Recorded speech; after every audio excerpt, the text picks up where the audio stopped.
What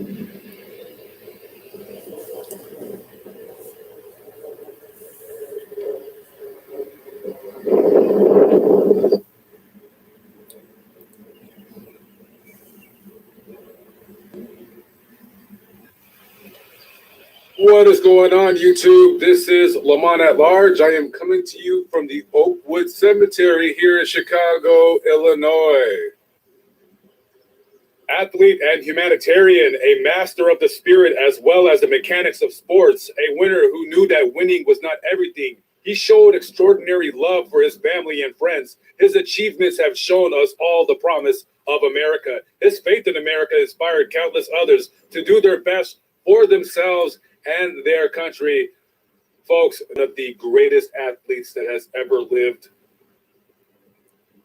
He is an Olympic champion. He won the gold medal at the 1936 Olympic Games in Berlin, Germany, at a time where Nazi Germany was coming into power, where Adolf Hitler swore up and down that the German man was the finest specimen in the world, the fastest, the strongest, the smartest, everything. His superior master race, supposedly, but it all toppled down on that wonderful afternoon in 1936 when Jesse Owens took home the gold medal.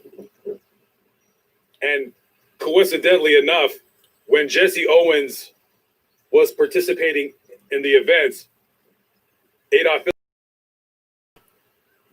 he was there to watch all of the events, except for the ones where Mr. Owens was kicking ass and taking names. Mr. Hitler had a bow for a while, grab a cigarette, because he didn't want to see his perfect German athletes lose to this man right here, Jesse Owens, a true American, just like the inscription says, just a true humanitarian, and commands all of our respects, folks. Jesse Owens, Olympic champion. Terrell A. Thomas, December 28, 1983 to March 9, 2008. Beneath this sod lies a beloved son and brother who had given out his love to all. Terrell had shelled out and gone home to his God. He lived like a superstar and will be remembered as a legend. We will miss you till we meet again, and together we will make a toast in eternity. Love you, Mother Sharon, Father Oliver, Brother Terrence and Reginald, and Sister Talia and Tamika.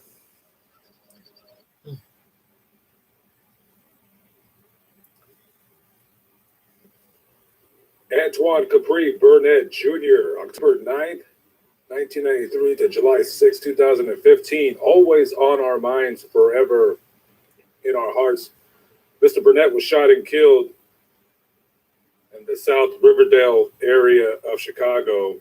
He died on the same block that he lived. He was taken to the hospital. He was pronounced dead on arrival.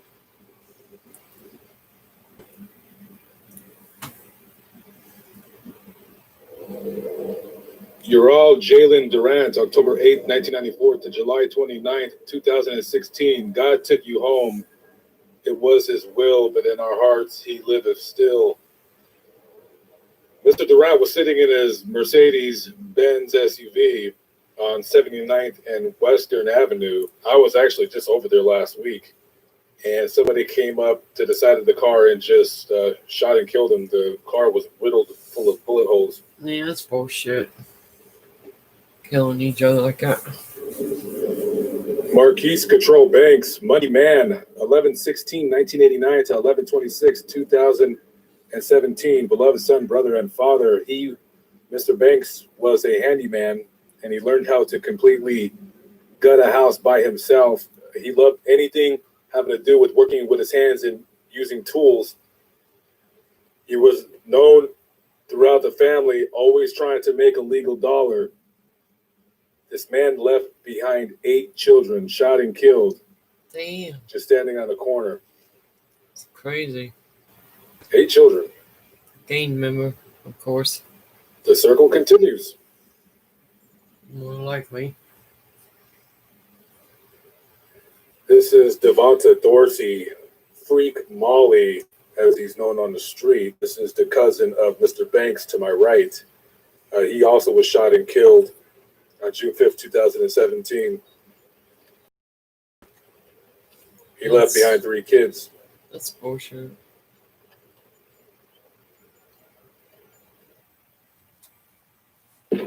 Type 2 diabetes isn't easy, but if you're the type to try hard to lower A1C, Steglucan is built to build on your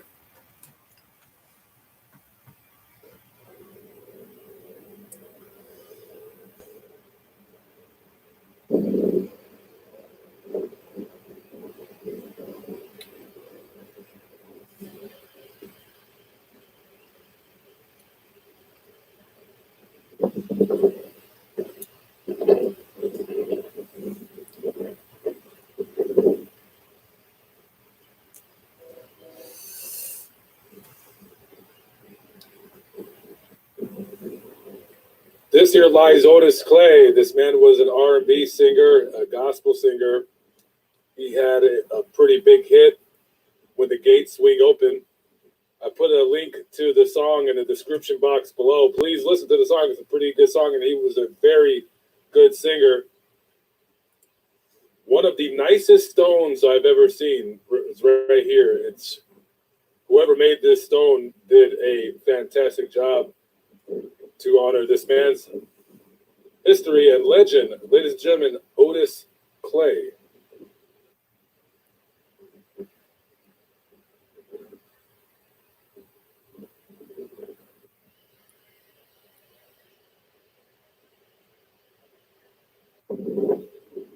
Beloved daughter and sister Angela D. Wordlaw, July 25th, 1986 to October 17, 2004.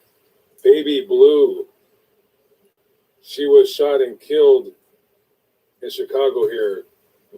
The detectives arrested a 17-year-old, and the connection to the shooting, it was, by all appearances, considered a accidental shooting. Beloved brother Matthew A. Adamuyiwa, also known as Pretty Black, he was a rapper. He was shot and killed on May 30th, 2008 in an apartment complex in Oakland, California. He was into the streets, you know. You're into the streets and you're doing big things. You're hustling and bustling. People, by all intents and purposes, it was a planned killing. And he was ambushed at the apartment complex. Wow. Poor thing.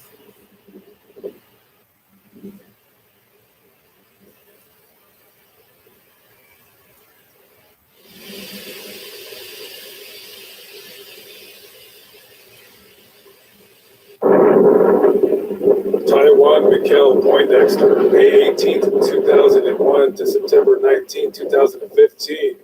We love you past the moon and miss you beyond the stars. Taiwan's mother was very, very protective of her son, Taiwan, right here. Perhaps a little too overprotective. His friends would often make fun of him and tease him that he wasn't allowed to go anywhere. They would say, hey, can your mom let you go over here? Ha, ha, ha. His mom was protective of him because they lived in a bad neighborhood. And as we all know, Chicago is a very, very dangerous city, especially when it comes to being young and being black. And she was very, very overprotective of Taiwan. He didn't even have a Facebook. But on the one day, he said, hey, Mom, please let me go play basketball with my friends. Please, please, please, please. And she said, okay, but, please come right back. And unfortunately, he was shot and killed in a drive-by shooting. And that's why his mother was the way she was, because of this senseless tragedy, this senseless shooting.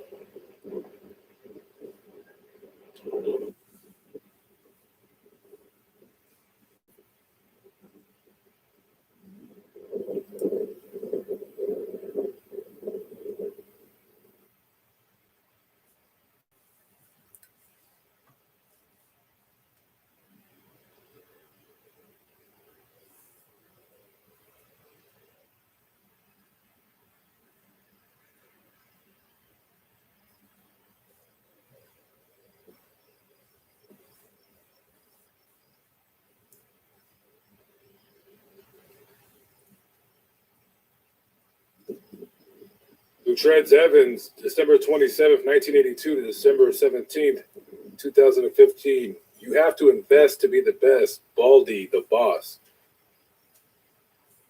He was a co-owner of a tow truck company, and on the morning of December 17th, he was at work in his tow truck driving down the street, and somebody pulled up to him and shot him multiple times. He tried to drive away. He ended up crashing into a viaduct where he died.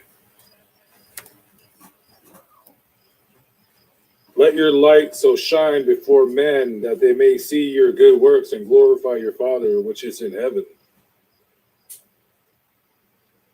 Reginald P. Sanson, September 21st, 1989 to August 25th, 2015. Loving son, father, and brother. A love marked by giving. Mr. Sanson was shot and killed on Dorchester Avenue here in Chicago.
All I want is you. I'm getting married. I wanna know. You ready? Come. She jumped up all up on me, man. What are y'all doing back there? Making sandwiches. Gee, I'm gonna ride in there on a white stallion, and I'm gonna take my woman back. To get a black contrast. Yes.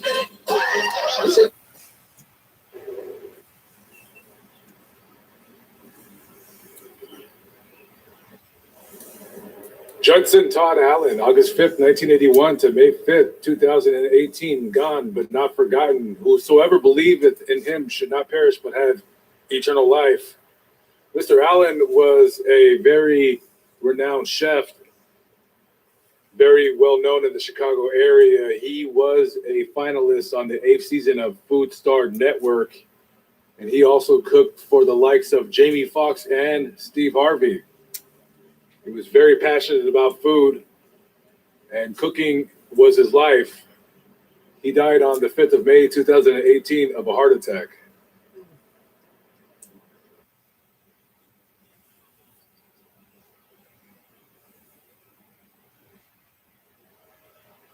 In loving memory of Louis E. Farrakhan Jr., January 5th, 1958 to June 1st, 2018.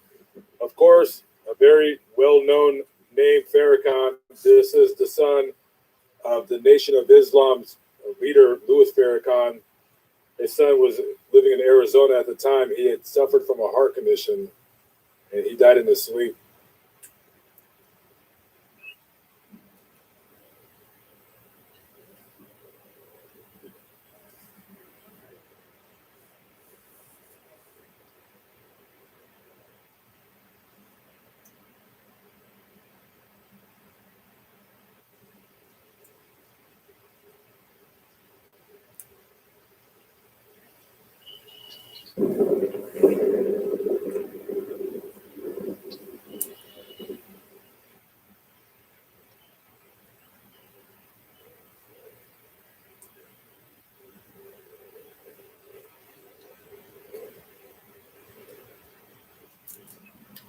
I know some of you that watch my channel watch it because you also enjoy going to cemeteries and find comfort in the odd solitude that it offers.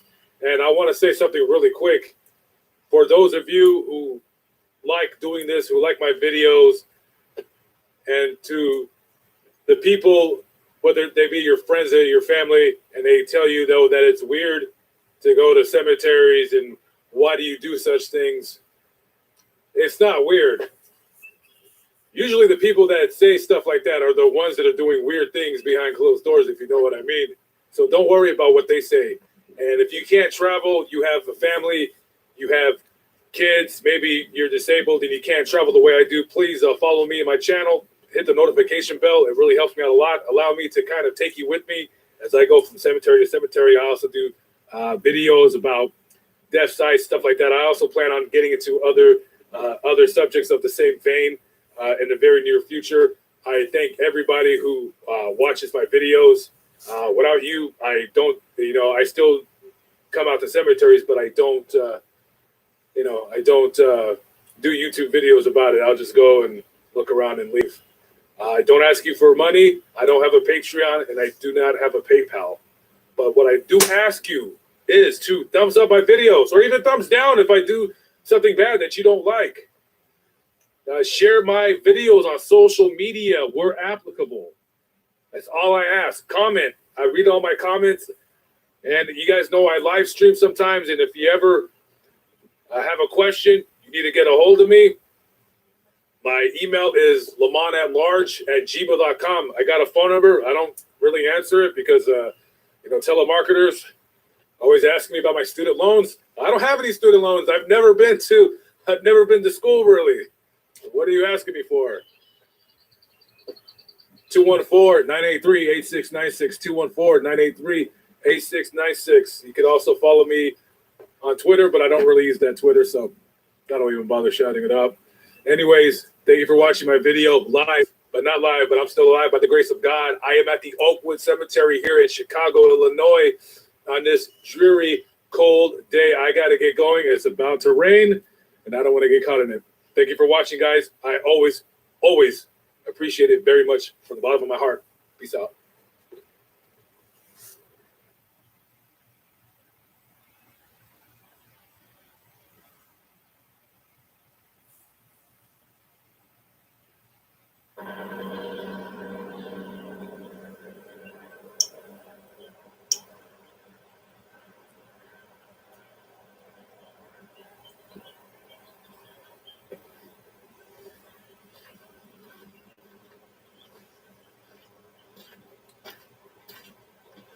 Okay, very bright out here. I should have grabbed my glasses.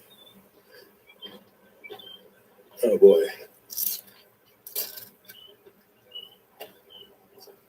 What is going on, everybody?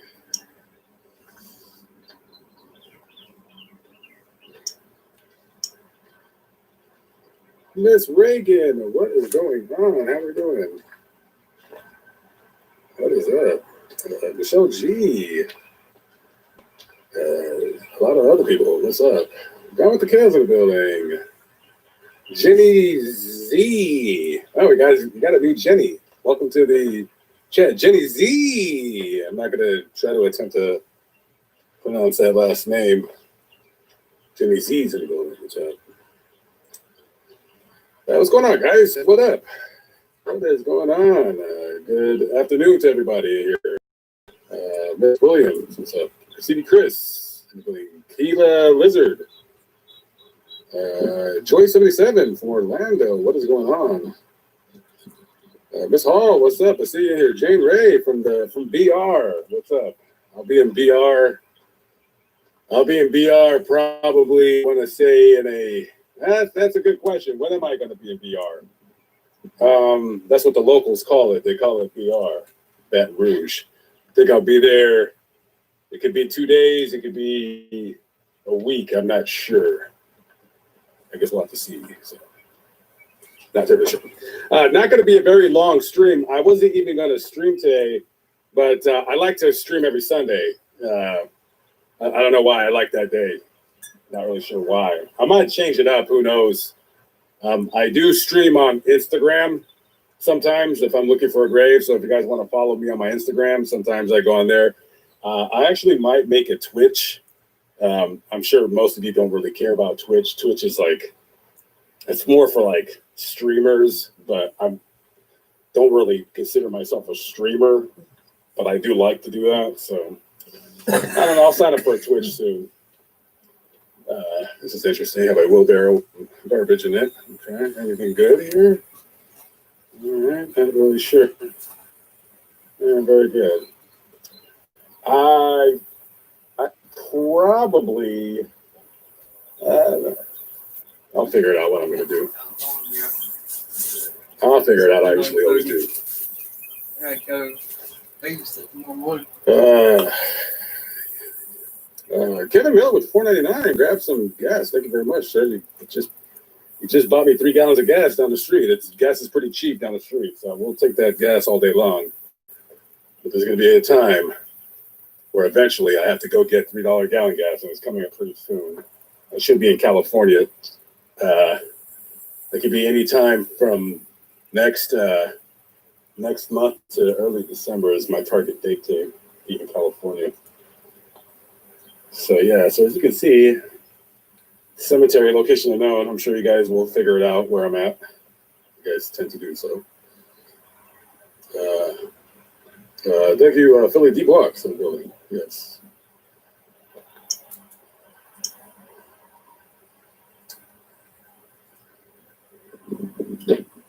Inês Ferreira from Portugal. What is going on? Portugal in the building. Thank you very much. I appreciate that.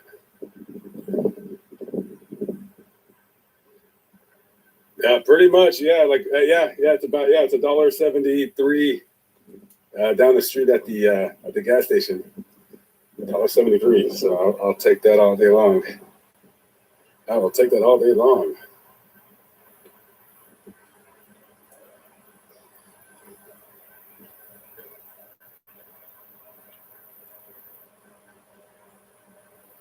Louisiana location unknown. It's an unknown city, unknown town. I'm sure some of you, if you live out here, you'll figure it out where I'm at. By the time you figure it out, I'll be out here. I will be gone. I got to go to the gym. I got to go work out. The gym closes at 7 o'clock here. I'm not going to be in Louisiana very long, just because I find it inconvenient when the gyms here close so early. You know, in Texas, they're 24 hours. I am going to be heading back to Houston. I had left Houston about, I know I uploaded a video today in Galveston, but I actually left there quite a bit of time ago. And I will be returning to Houston, I want to say next week. It was just way too hot. It was way too humid there. And so, I will be going back down there. I want to say I will be doing a little video on the killing fields and so on. Go to a couple locations, and there's a couple other videos in Houston that I want to do. I will be in Houston. I want to say I'll be there for longer than a week. I could actually end up staying there for the rest of the month of October because I'd rather stay in Texas for all of October. There's no showers available at any gyms in Nevada, Oregon, Washington, or California. And I am not going to a state where there's no shower facilities for me to use. So looks like I will be stuck in Texas or any other place that has showers available. So we'll see what happens. Sue with the $4.99. Thank you very much. Thank you very, very much. Fairmount Cemetery. I've been there. I didn't do a vlog there, but if I'm thinking about the correct cemetery, somebody that got shot in Columbine, they're buried there. The Chuck E. Cheese, not Chuck E. Cheese. What was the pizza place? 4 people were killed. One of the girls is buried there. That's actually where I found that grave that the picture came off. That was a Fairmount Cemetery. I didn't vlog that cemetery because that cemetery had a lot of people riding their bicycles, like jogging, being loud. I was getting really annoyed, and I just ended up leaving. But I will be going back to that cemetery. I will not be going to. I will not be going to Colorado this year. I don't think I would, only because the elevation right now. I'm like trying to go to the gym every day and to work out, and the elevation over there is so high up. That's why they call it there, and it would probably make me not want to go to the gym. So I can't. Colorado is just one of those cities right now. States that I just don't want to go to right now. However, I'm debating on going to Utah. If there's no showers available for me after November 1st, because I that's when I want to leave Texas, is the 1st of November. I might make a trip up to Utah. We'll see what happens. I don't know. Angie Burkle with the $10 super chat. Thank you very much. Angie Burkle is in the building. Dispatch Diva, what is going on? $25 super chat. Thank you very much. I appreciate it.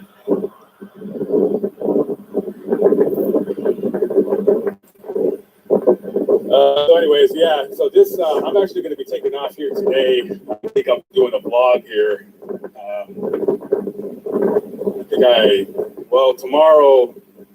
Tomorrow I'm not going to a big city. There's a grave.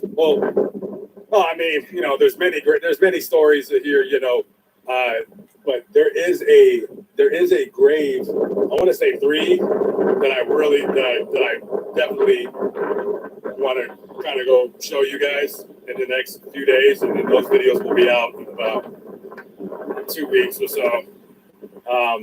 Got a really interesting grave tomorrow. That story is I'm not gonna tell you the story, because if I tell you the story, you'll know where I'm at. I like to keep everything nice and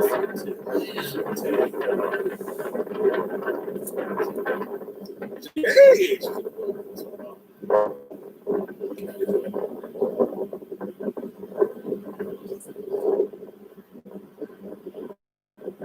Yeah, when I get back up to Colorado next year, yeah, I was about 10 miles from the house. I just, with me, it's like if I just want to leave an area, I just leave. I don't feel like sticking around. Armin, I'll leave with the 5 pounds. Jolly old Leader, thank you very much. I appreciate you.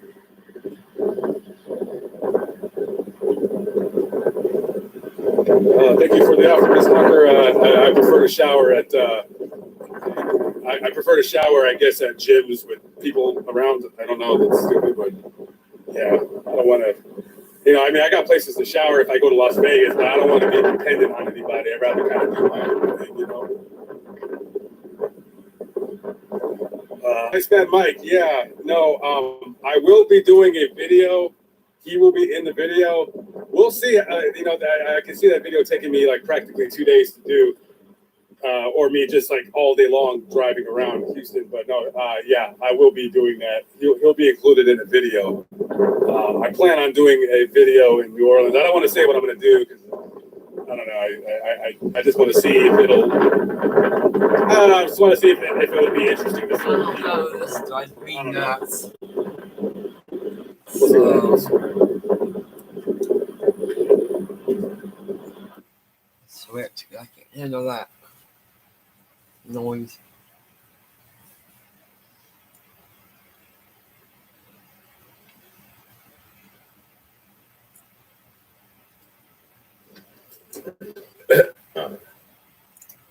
Okay, let's back this thing up a little bit.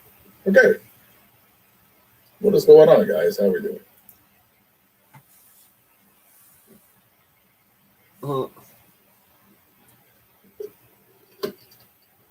Okay, it's 12 o'clock and thought I'd go live a little bit. Say hello to everybody. Miss Reagan checking in. Mr. Young, Drizzy Fest. Got the double B folks here. Only to be consumed by the LAL folks. Still feeling a little bit of the after effects of that MD 2020. Only 3 sips, man. I'm a lightweight. I am a lightweight. What is going on, guys? Time Chaser. I tried to send you a email about the stickers. You never responded back. So what's going on with those? But yeah, I do need some stickers. Actually, I think I'm out of the Lamont Actually, you know what? I'm gonna actually need quite a few stickers, because I'm thinking about when I get to 100,000 subscribers, I'm gonna probably do some kind of giveaway or something.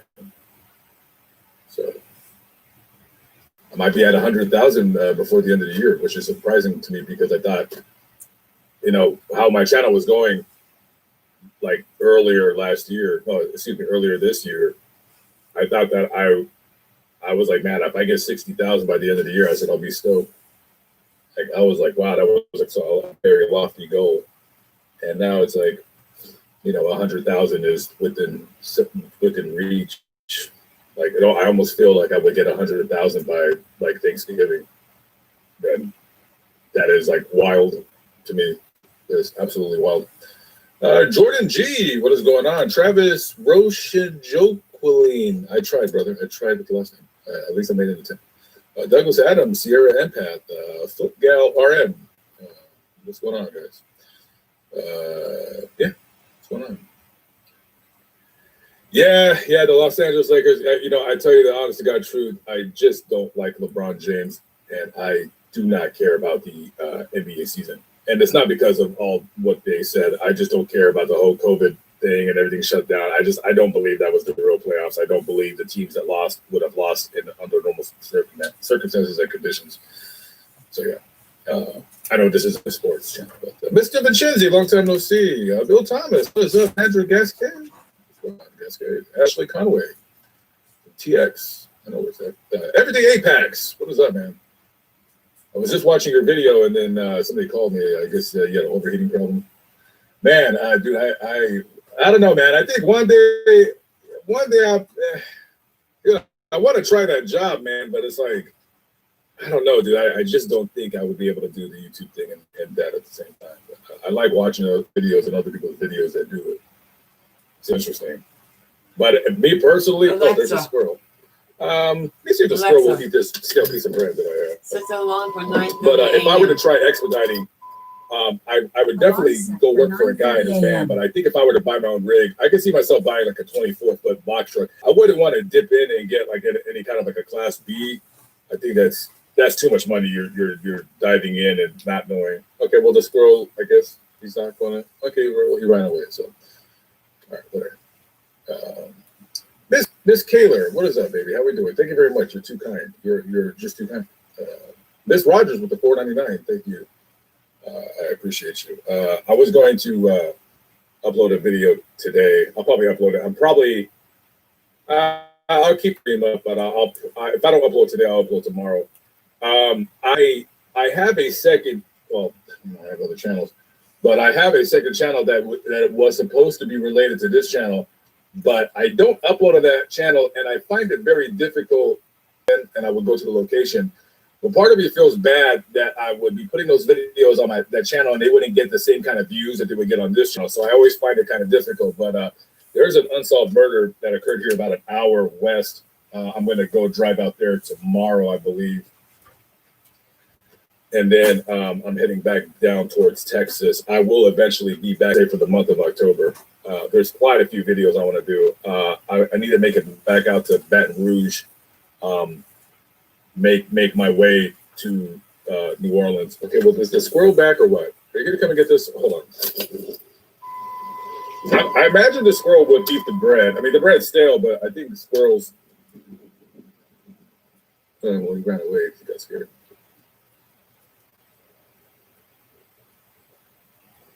Anyways, it rained pretty good about an hour ago, and so I was going to vlog the cemetery. Actually, I was at the cemetery early yesterday, and I got about 2 minutes of footage, and then some guy in the neighborhood was blaring his music. He kept playing.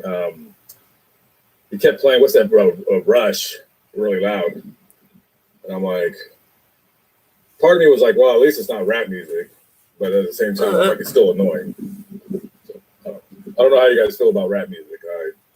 I used to listen to it as a kid, and I think about 15 years old, I kind of got out of it. But I still listen to some rap. I still still love Bone Thugs and Harmony. I think they're the best rappers of all time. And all the new kids, like the stuff that they rap about, 98% of it is garbage to me. But there's a couple of younger dudes that I like. But I mean, I find it silly for me to listen to it because it's just it breeds such a negative, you know, it breeds such a negative message that, you know, and I know there's conscious rappers out there, but in general, it doesn't really appeal to me.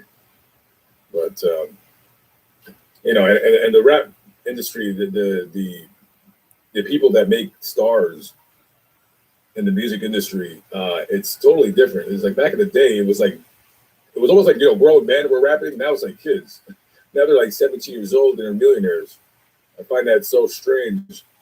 It's like that XXX Tentacion. And now I don't care for his music. Now there is a couple songs of his that I like, but I wouldn't consider that rap music. That's like pop. That's just, it's like, to me, that's like the same genre as just pop music. That's not rap. I don't consider it rap. But who am I to judge? Kevin Miller, thank you very much. I appreciate it. Big Vegas from Vegas, obviously from Vegas. Linda Logan checking in again from South Africa. What's going on? How we doing? Marnie Sue from Wisconsin. What is going on? Melinda Brewer. Yeah, I've been to Tennessee plenty of times. I will be out there starting. I'm going to Las Vegas around Thanksgiving, but then again, my mind constantly changes. I'm going to be more than likely.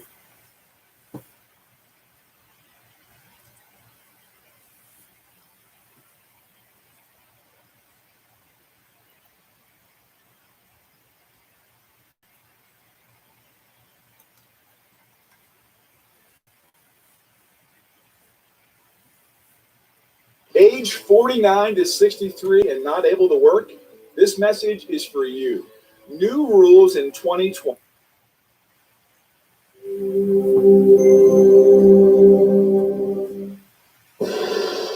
Tonight on Unsolved Mysteries. It was unthinkable. Just days after the cold-blooded attacks of 9/11, America faced another ominous threat, bioterrorism. The instrument of death this time, anthrax, a toxic bacterium that can kill in a matter of days, and did 5 times. A Texas teenager is kidnapped. His father has seen him and delivered to his abductors. The fate of young Kyle McElroy hangs in the balance. For more than 20 years, Monica LeBeau has been searching for her birth parents. Her investigation has brought her to a painful conclusion. At a very young age, she may have been kidnapped. Perhaps you can help Monica learn the truth. At Texas A&M University, a suspected serial rapist is caught when his first victim has a second startling face-to-face encounter with him.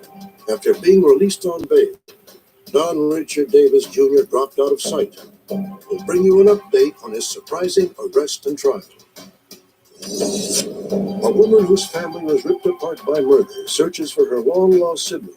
Thanks to our audience, she is finally reunited with a relative she believed she would never see again. Join me for these intriguing stories and more. Perhaps you may be the one chosen by fate to solve a mystery.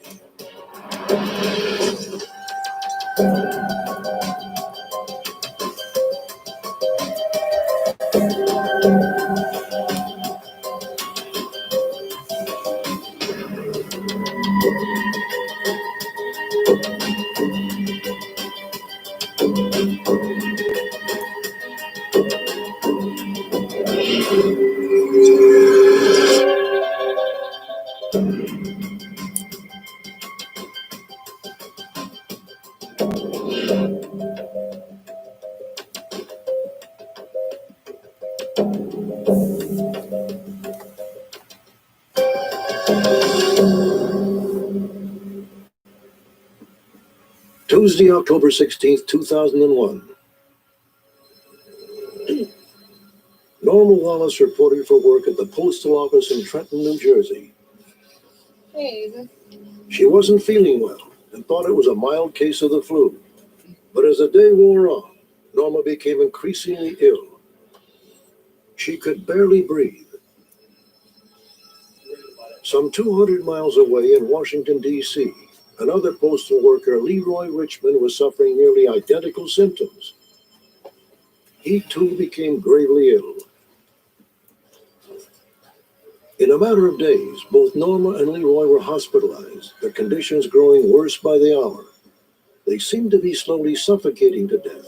Doctors couldn't figure out why. But after administering a battery of tests, they finally came up with a diagnosis: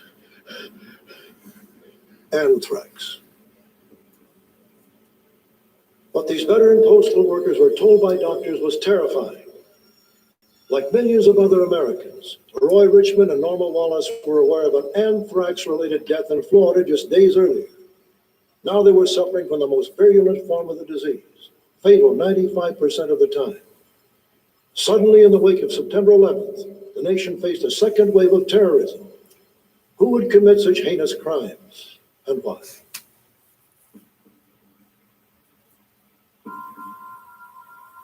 Someone somewhere in the world had access to the deadly substance anthrax, the knowledge to work with it, and an environment appropriate for its handling. Was it an individual or the work of a group? Where were they located, and what were their motives? These questions plagued investigators and continue to do so today. For a nation still reeling from the 9/11 terrorist attacks, it seemed nearly impossible to fathom. The anthrax time bomb started ticking 11 days before striking Norma and Leroy on October 5th, 2001. 63-year-old Robert Stevens, a photo editor at the Sun newspaper, died in Boca Raton, Florida. The cause? Exposure to anthrax spores, which experts believe came from an open letter. But the letter had been thrown away, its origin unknown. Suddenly, we don't have a crime scene in the traditional sense. We don't have witnesses, and we really don't have anyone that we can call an informant at this point. the same week, more media targets: NBC News and the New York Post in Manhattan. It is clear that the terrorists responsible for these attacks intended to use this anthrax as a weapon. But this time a clue: postmarks on the envelopes, Trenton, New Jersey. A swarm of FBI agents checked every mailbox in town for traces of anthrax. They found none. Only more questions. Why Trenton? Was the anthrax package there? Did the terrorists live in the area? Or were the letters mailed from the city only as a ruse? Whoever had the diabolical will and ability to put anthrax in the mail could easily have the intelligence to plot unimaginable false trails. October 9th, 2001. 2 more anthrax-laced letters, again postmarked Trenton. This time, politicians the targets. Senators Tom Daschle and Patrick Leahy at their offices in D.C. A form of anthrax so pure and concentrated it was termed weapons grade. It was dangerous stuff. It was estimated that 2 trillion spores went into each of those envelopes, which would have been 2 grams. One envelope may have had 100 million lethal doses.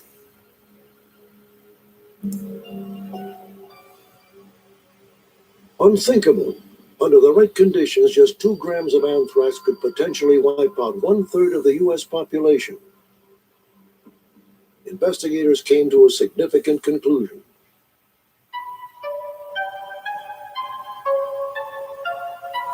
Notes contained within the anthrax-laden envelopes were so similar in handwriting they had to. It references to 9/11, death to Israel, and Allah is great point to Arab terrorists, or to someone who wanted investigators to think Arab extremists were involved. We are looking at three broad areas. The first being international terrorists, domestic terrorism. We're looking at some of the individuals within the United States, and then we're looking at the lone wolf as well. October 20th, 2001. Hundreds of federal investigators worked night and day to solve a crime like none they had ever encountered. Meanwhile, postal worker Norma Wallace fought for her life. Her temperature soared above 100. She was in shock. The anthrax spores were secreting a lethal exotoxin, causing blood vessels to break and the bacteria to pulse through her bloodstream. I felt like I couldn't breathe. Once the spores enter your lungs, they actually attack the tissues and the lymph nodes and causes the anthrax to actually take possession of your body. Yeah, you gotta read this. Norma knew her condition was serious, but the news of just how serious was alarming. I'm just reading about the survival rate. When my brother brought me the information back, it said that inhalation of anthrax was the deadliest form of anthrax. 95% of the people die. So I said, I'm ready. Whatever God decides for me, I'm ready for it. The prognosis for Leroy Richmond was also grim. Suffering excruciating pain, Leroy laid helpless as his lungs filled with fluids. Worse, doctors knew their most powerful drugs were rarely effective in fighting this silent killer. I think I was about as near death then as I ever was going to get. My breathing had become so shallow that I was actually panting like a dog would breathe. Everybody knows that Zoom has blown up recently. I'm sure a lot of people have probably made money by investing in Zoom. But would breathe. And I heard a couple of guys say, man, he's not going to last but a couple hours, and that'll be it for him. But how had two mail sorters at two different post offices become infected in the first place? High-tech mail sorting equipment. Investigators concluded that the sheer speed of 30,000 envelopes per hour flying through a sorter could send millions of anthrax spores into the air. Routine machine maintenance using air blowers only made the possibilities worse. I looked up and saw this dust and this soot and stuff coming out of the machine. And I just looked up and said, oh my God. And I said like that, and probably in that instance, I may have inhaled the spores. Miraculously, Norma and Leroy survived their harrowing ordeals. However, their lives will never be the same. I can't do all the things that I would normally do. And the diagnosis from the doctors is, hey, look, Mr. Richmond, the toxins will be in your system for at least 1.5 years to 2 years. The hardest part is not knowing what's going to happen next year or 10 years from now. You know, whether my memory is going to come back or whether I'm just going to, fade into oblivion. Despite their uncertainty, Norma Wallace and Leroy Richmond at least have a future. 4 other anthrax victims weren't so lucky, bringing the death toll to 5. October 21st and 22nd, 2001, Washington, D.C. Leroy's co-workers Thomas Morris and Joseph Kersine. October 31st, New York City.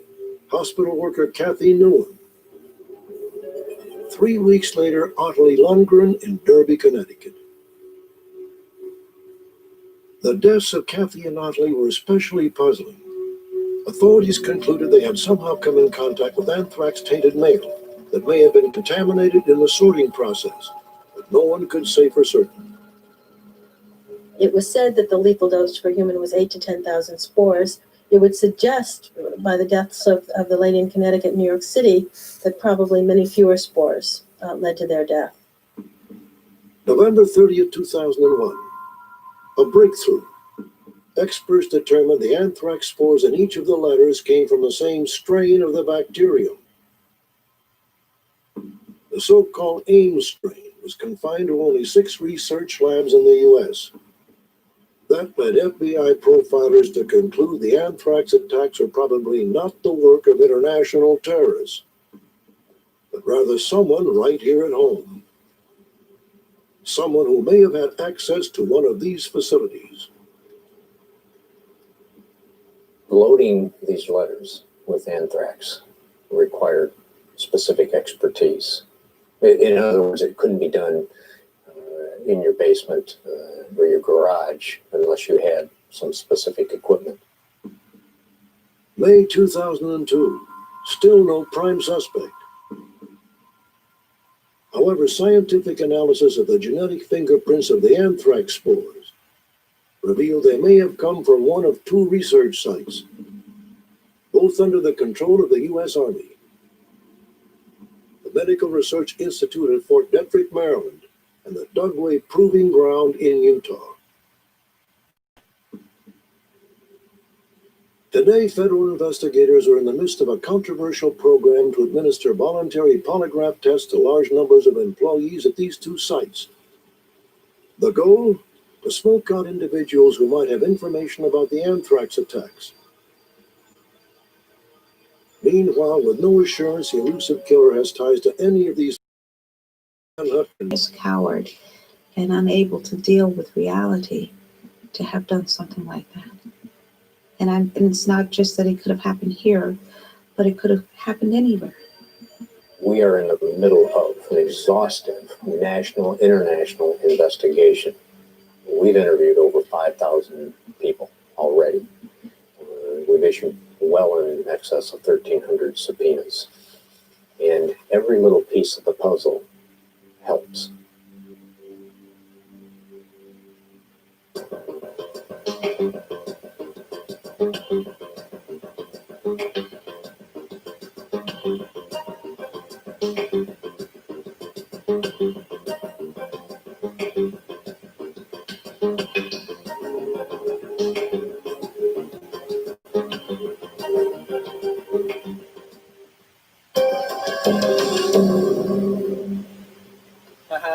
Day shift is over. Time for the real workers. 18-year-old Kyle McElroy is among the most promising young citizens of the small town of Troop, Texas. Kevin turns the reins of the business over to Kyle. Despite his youth, he has proven himself to be an adept supervisor of the night shift. He's going to give me 12 cotter pins, hold me in place until morning. Together, father and son have made McElroy Plastics Company a booming success. Friday, March 10th, 9:20 a.m. McElroy Plastics? Who is this? Sarah who? Marty come in and told me that, asked me if I knew Sarah. And I said, well, what company does she work for? She said she wouldn't tell me nothing. You'll find his truck there. Look in the truck for further instructions. Do not call the police. We are blocking you. I'm not really in the mood for this right now. I'm thinking, it's maybe a joke. That's not funny. And I'm really not believing what I'm hearing. Put him on the phone. So she put Kyle on the phone just for maybe 5 seconds or so. Do what they said. They mean it, or they're going to kill me. The last time Kyle had been seen was at the end of his work shift the previous night. Kevin was now certain the mysterious Sarah was dead serious. Kevin McElroy had only moments to decide what course of action to take. Despite the kidnapper's warning, he contacted the Troop, Texas Police Department. The officers were determined to keep their involvement a secret from Kyle's abductors. Following Sarah's orders, Kevin set out to retrieve the written instruction from Kyle's abandoned truck. As a precaution, Kevin allowed a Troop, Texas police officer to follow him discreetly. The officer, posing as a rancher, would stop further along the road and observe Kevin from a distance. Both men knew they had to expect the unexpected.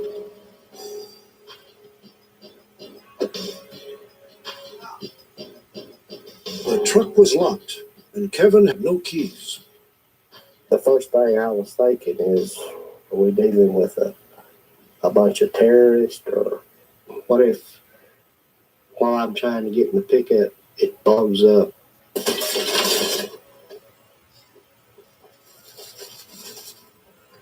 The ransom note was The letter said that they were asking for $200,000 in $100 bills, and that I had 7 hours to come up with the money and then go back to my office, and that's when they would call me and tell me where to drop that off at. a prearranged staging area to meet the authorities. The FBI was now in charge of the case. They want $200,000. There was nothing in that note to tell us where Cal was, where to deliver the money, or what means Cal would be released. So we knew the abductors had to contact Mr. McElroy again. Ride with him. So I sent 2 agents with him. For their plan to work, FBI agents had to be present at Kevin's factory when the kidnappers phoned again. But they had to do so under conditions of absolute secrecy. All of Kevin's employees were sent home under the pretense of a major mechanical breakdown. 4 p.m. The way was now clear for the FBI to move in. Garrity, we're inside. The next move belonged to the kidnappers. 6:30 p.m. Hello? Have the money. I got most of it. What do you mean most of the money? I can't get the whole 200. It's Friday. The banks don't have it. The FBI worked furiously to trace the call. You don't have any more. The FBI had asked me to stall her. I said, you're going to get your money. I said, but I want to talk to Kyle. I want to make sure he's all right. She said, he's fine. She said, you're not going to get to talk to him. Okay, pay attention. Take the money you have. Sarah instructed Kevin to drive to a payphone outside a local restaurant. There he would find a note directing him what to do next. Go alone and The call was traced to a rural phone booth, but by the time the FBI got there, Sarah had vanished. The only course of action now was to follow her orders and take every precaution.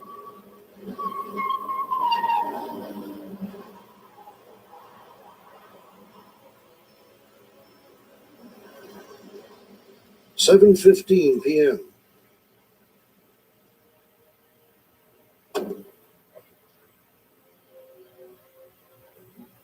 I didn't see a note, or I was kind of expecting a little brown envelope like the ransom note coming in. And so I went to picking through all that trash. I thought, well, maybe there's something in this trash, maybe on a candy wrapper. So, I went through it, and at the very bottom of that pile was a note.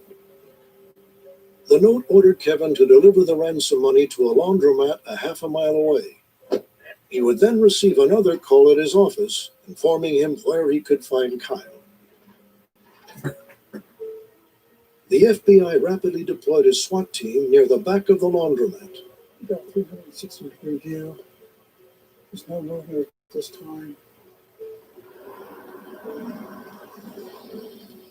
When Kevin drove up to the laundromat to drop off the ransom money, there was a lot of tension. Anytime someone's life is on the line, there's a lot of tension. You want to get this done and find the victim as soon as possible.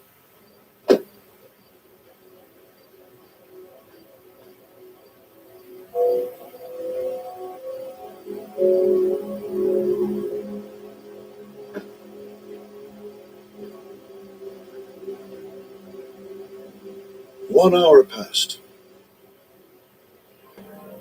Two suspects approaching from the north.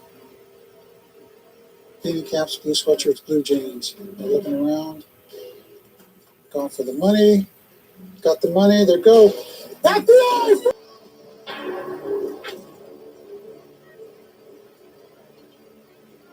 Raiders. The FBI learned his real name was Daniel Rios. 2 alleged accomplices were also arrested, but the woman who called herself Sarah was nowhere to be found. The following day, The suspects told the FBI Kyle could be found on an abandoned farm outside of town. Kevin waited anxiously as agents went in search of his son.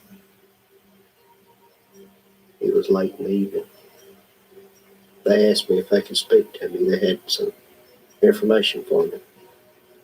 And I could tell by the looks on their face that it wasn't good.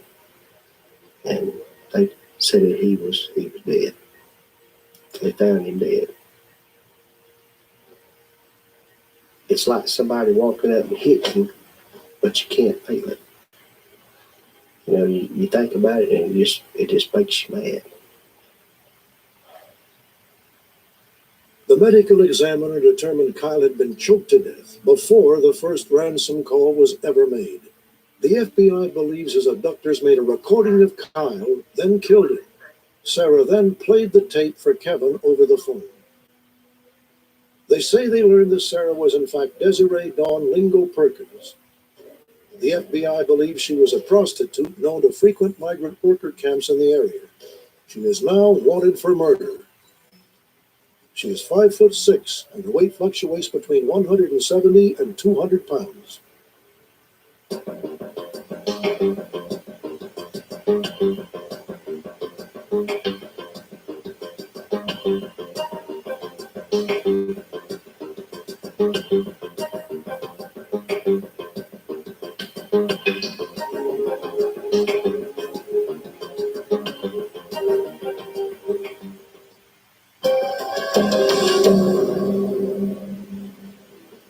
May 1970.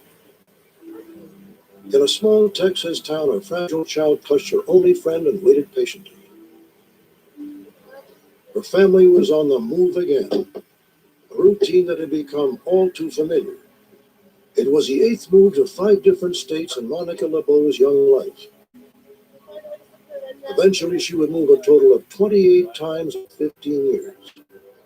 Okay, can you get the chair? I would come home from school, you know, and there would be boxes everywhere, and I knew it was time to go again. Monica's parents, Pablo and Burma LeBeau, were older. Her 2 half-sisters grown and never around. However, the lonely little girl didn't question her family's nomadic lifestyle, or why she was always kept home from school on class picture days. Monica simply learned to fend for herself, but it wasn't easy. I would get kind of angry because by the time I made friends, we were up and gone again. So that was kind of hard. Then at age 16, when most teens were thinking about boys in the latest fashion rage, Monica's life was turned upside down. My mother got ill. Medical papers to where she was in the hospital. And I was reading through my mom's folder. And I read some words that just probably changed my life forever. And that's when I found out that my mother had a total hysterectomy in 1945. There's no way I could have belonged to her. Imagine finding out your mother had a hysterectomy nearly 2 decades before you were born. She couldn't possibly have been your mother, and for 16 years you'd been lied to. If Burma LeBeau wasn't Monica's mother, then who was? The search for that answer has consumed Monica's life, leading her into an incredibly tangled web of lies, half-truths, and innuendos. What makes this story even more disturbing, however, is where it all may lead to an unthinkable crime. Don't be concerned with this. It is not. I asked my mother, I said, if you're not my mother, I want to know who is my mother. Because this is my life. It has no bearing on And, your life whatsoever. We are your parents. and she that's got all. mad, Yes, it does. but she told me that my mother was a family member. Your sister? My sister. You had a child. She couldn't take care of you. Why didn't you tell me? I was shocked. And that was probably the worst shock of my life. She said it was you. Is that true? It was true that Monica's half-sister was much older, 19 years in fact, but could she really be her mother? I asked her straight out if she was my mother. And she said, "No, I'm not your mother." You don't believe her. I am not. She said, "Well, Mom just doesn't want to face the truth." And I said, "Well, what is the truth?" Who is?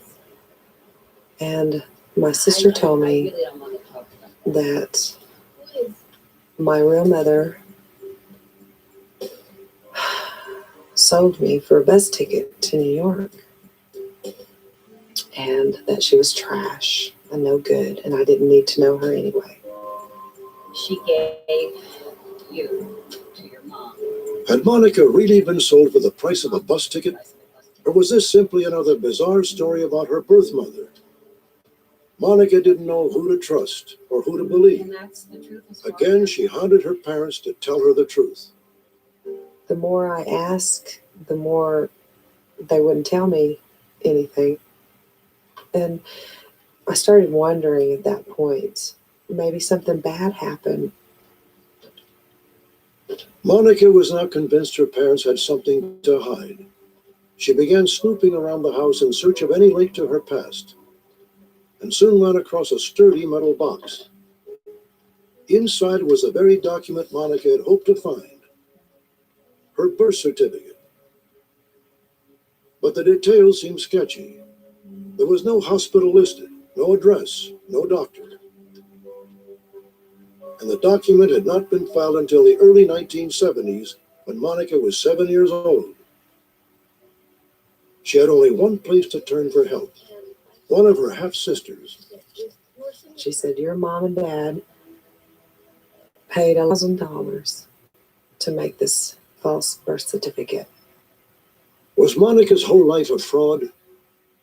It now made sense why, growing up, she never had her own social security number, but used her father's instead. Chicago was listed as Monica's place of birth, and in 1990, at age 26, she contacted Illinois Judge Gene Scott in hopes of finding an adoption record. Judge Scott answered her in a letter. 62, 63, 64. That she had searched all the records that they had there. Chicago had turned into another dead end. Sadly, it all seemed like a bad soap opera, with Monica thrust into the lead role. For the next decade, Monica was haunted by the strange and conflicting stories surrounding her past. Still, she managed to get on with her life, marry, and have a daughter of her own. Mom, I need to know who I am. And I think it's important for my daughter to know that too. During a rare family get-together, Monica decided to try one last time to find out the truth. I'm your mother. My mom, at that point, was just angry, very angry. She started getting mad, and my sister, they just kind of looked at each other. Mother, According to Monica, her half-sister suddenly became irate. I never gave birth to this child. She began ranting about how nearly 4 decades earlier her mother had hidden a tiny baby from the police. Mother, I had to tell lies to the police, and I did that for you and Dad. Lying now. They were looking. Monica was stunned. In an instant, the past came flooding back. She remembered as a teenager overhearing her father talk about stashing a cardboard box in a bar, some about roadblocks, and the need to tell the truth. The picture began to emerge. It was both ugly and sinister. Police were looking. The indication that I got from the whole thing is that my mother had probably kidnapped me. I really started thinking, my God, have they just up and take me, from somebody? To this day, that question and others remain unanswered. Was Monica abducted as an infant? An appalling crime, tiny baby sold by a bus ticket? Or is Monica's half-sister not her sister at all, but her mother? I would be willing to go through anything, a DNA test, anything at all, to be able to find out the truth behind all this. If Monica's half-sister agreed to be tested, it would answer at least one of these puzzling questions. However, according to relatives, she recently left her husband of 25 years and simply disappeared. On another sad note, Monica's own husband passed away in 1998. He was only 31 years old. The tragic loss has only deepened Monica's resolve to find her birth mother. I am without an identity. I'm searching and I'm probably going to keep searching. I'm not going to give up. Monica was born with only half an earlobe on her left ear, a clue that may help unravel this mystery. And if Monica was indeed kidnapped, she believes it happened in the Miami, Florida area in 1963 or 1964.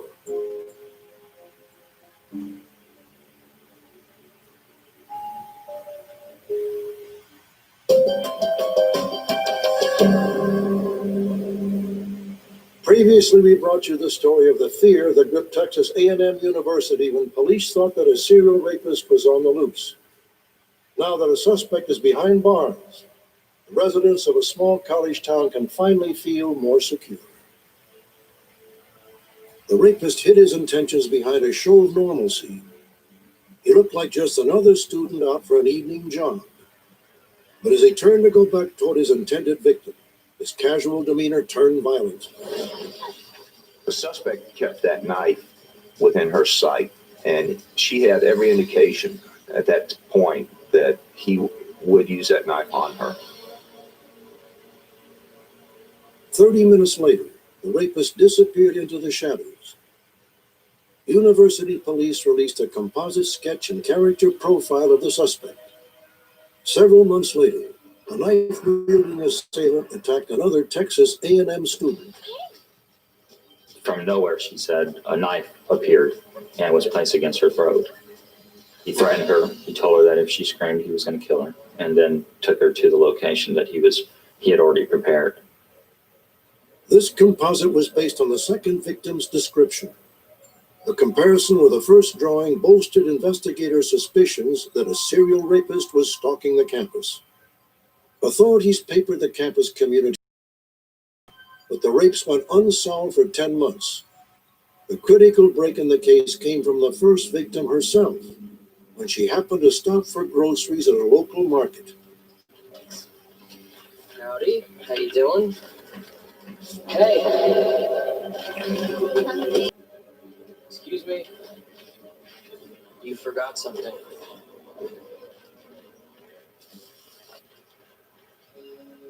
Police would soon learn that the clerk was named Don Richard Davis Jr.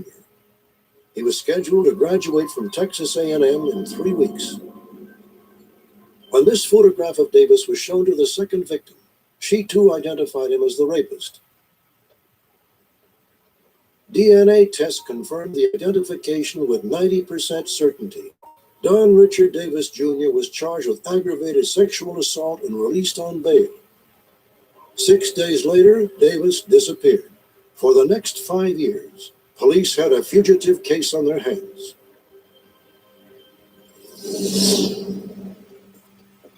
In October of 2000, a routine traffic violation in Cleveland would be the beginning of the end for Davis. Don Davis got stopped on a traffic stop one day, and when they rolled his fingerprints at that point in time, that's when it connected up as a hit with Don Davis, and then that information just kind of mushroomed from there. Davis was brought back to Texas to stand trial in the rapes of the 2 women. But before his trial began, he pled guilty to the charges. The jury heard testimony to determine his sentence. Don Richard Davis will serve 99 years in prison, pending his appeal. With the conviction of Mr. Davis, justice has been served, and I know for a fact that the 2 victims that we had are extremely relieved. They feel better, and I think they're probably sleeping a lot better now, because Mr. Davis will no longer be out on the streets.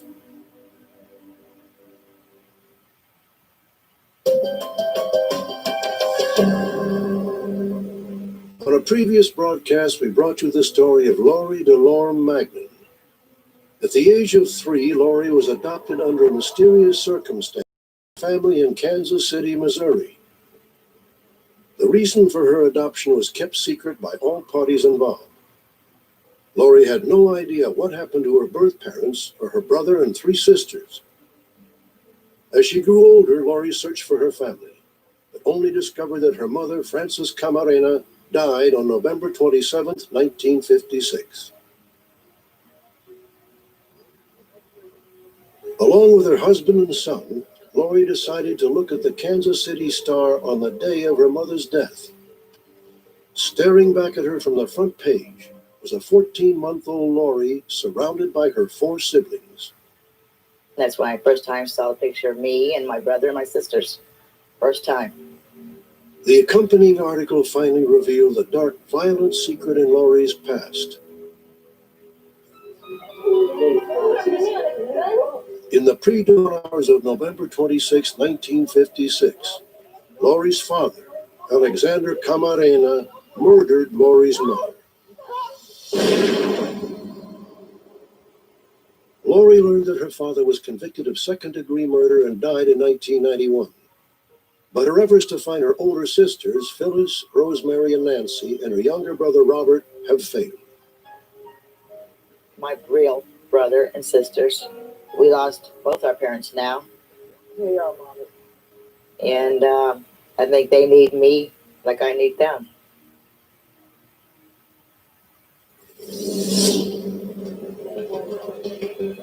Shortly after our broadcast, Ruth Crook, Lori's birth cousin, contacted our telecenter.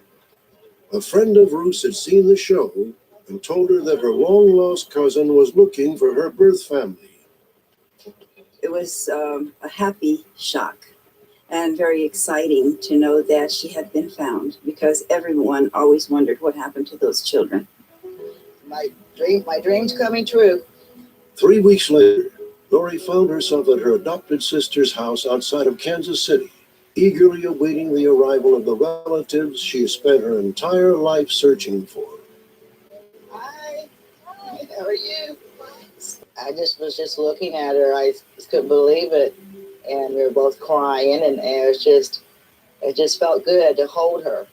And we just held each other. I'm so happy you're here. And I was just shaking when I got out of the car. Yeah, just nervous and happy, very joyful.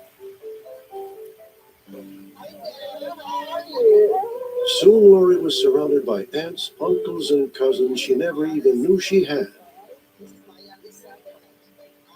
Or imagined. My brother Doral. This is Rosemary. Yeah. I feel surrounded by love. I feel really great. I have all these pictures of me when I was a baby I haven't ever seen. And for the first time, Lori got to see a picture of her mother. Beautiful. Younger sister Phyllis was unable to attend the reunion, but she and Lori met each other shortly after the rest of the family reunited. Sadly, Lori's younger brother Robert, seen as an infant in the news photo, died in 1982. And after our original broadcast, Lori finally located the last sibling, Nancy. Nancy and Lori have spoken on numerous occasions and hope to have another family reunion in the near future.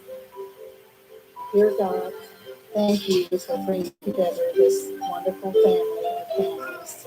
We especially thank you. Now that we're all back together, that we have each other now, we'll go ride each other, call each other, visit each other. Nothing will keep us apart. Everybody's just all excited. It's all excitement. It's all good.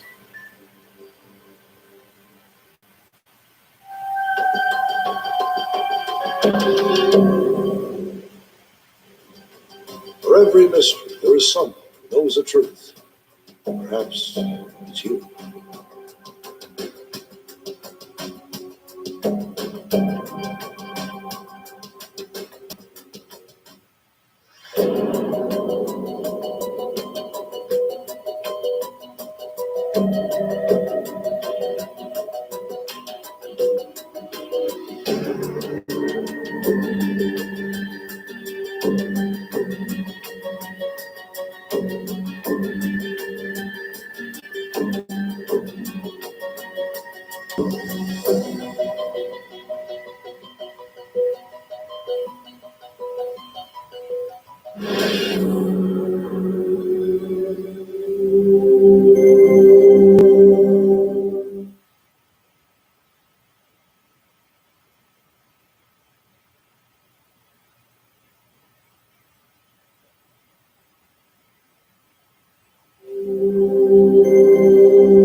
program is about unsolved mysteries. Whenever possible, the actual family members and police officials have participated in recreating the events. What you're about to see is not a news broadcast.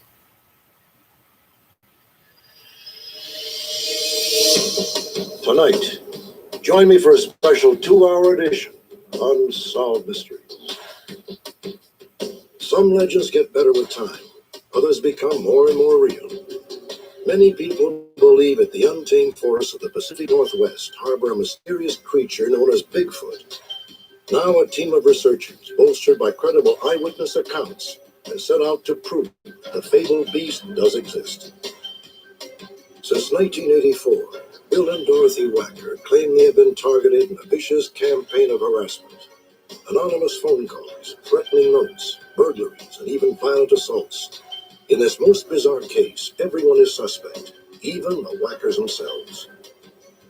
Christine Reinhardt needs your help to find her husband. He disappeared from a Colorado motel on August 31st, 1993. 2 weeks later, he was apparently spotted on an Amtrak train, disheveled and disoriented. Christine is convinced that he is suffering from amnesia. He has no idea who he is or where he lives. Are there angels here on earth watching over us? You'll see the compelling accounts of the two women who came face to face with death and miraculously survived. Join me for this very special edition of Unsolved Mysteries.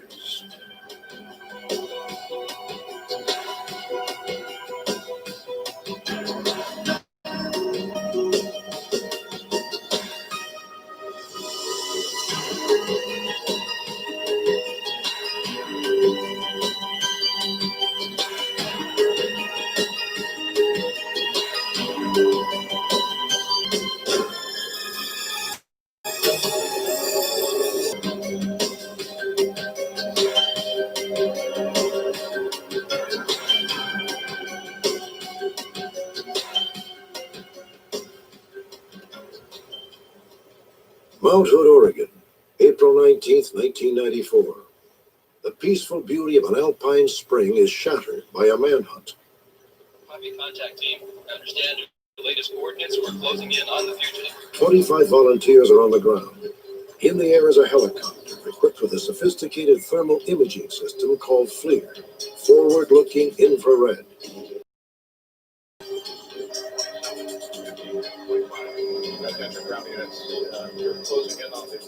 But this manhunt is different. It's a training exercise. Even the fugitive is a volunteer, a stand-in, as it were, for the elusive, legendary creature known as Bigfoot.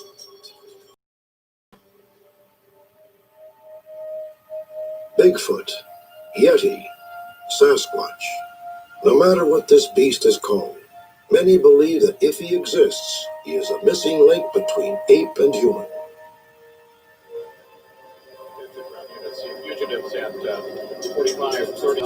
The training exercise was sponsored by an Oregon-based group, the Bigfoot Research Project. Peter Byrne, noted adventurer and world explorer, heads the project. We don't want to capture it. We don't want to shoot it. And the ultimate find, as far as we're concerned, would be to do something like what Jane Goodall did. In other words, to find one, see if we can communicate, have it lead us to, and then bring in the right people, totally responsible people, bring in scientists and show them what we found and document the whole thing, of course. Attempts to document Bigfoot have so far been sketchy. There are several crude home movies and videos purporting to show the creature in the wild. And there are dozens of plaster casts and photographs showing large humanoid footprints alike, are merely the handiwork of pranksters in fur suits. Is Bigfoot real? An elaborate, ongoing hoax? Well, even hoaxes are usually based on something. Through the years, eyewitness accounts have consistently described a very human-like animal. He walks upright with an almost comical gait and steers clear people, unless they happen to invade his turf. But even those who claim they've run across Bigfoot say he's a harmless, if somewhat scary-looking giant.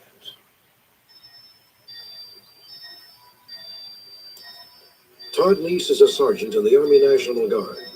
Once a month, he returns to the Oregon Coastal Range, where he had an unusual sighting while on maneuvers in 1993. Across a ravine, I could distinctly see three large black figures. I would estimate the largest one to be between 8 and 9 feet. The two that flanked it were a full head shorter, but I tried to think if they were bear or if they were elk. And then when I saw them shuffling back and forth, I could very plainly see they were upright on two legs. And during that entire time, all three of them were standing on two legs. I don't think I would have ever told this to anybody had something very unusual not happened. I was approached by another sergeant who had walked up to me and said, "Sergeant East, did you see what I saw down at that second rock quarry?" And not to be made a fool, I said, "Well, I don't know. What did you see?" He followed with, "Well, for lack of a better word, what I saw were three large hair-covered big feet." Because one of our theories is that they are nocturnal, and that when they're seen in the daytime, it's a result of disturbance of some kind. In this case, there was a National Guard exercise with explosions, and immediately after the explosion, three of these things were seen. They were seen by him, seen by another man, and he gave us a description and a very credible story. 1 month after Todd Neese's sighting, two women were driving on a remote country road 100 miles away when they had a much closer encounter. The driver agreed to speak with us in silhouette. We had just come around a bend in the road when I saw movement, and I slowed down for the anticipation of something crossing in front of me. And that's when it stood up and moved across the road without once looking at us and disappeared. We couldn't make any sense of what we saw. It was very close to a human, but yet it wasn't. There was no visible signs of clothing, shoes, jacket, hat. There was no neck. The arms were very long and swinging with the movement.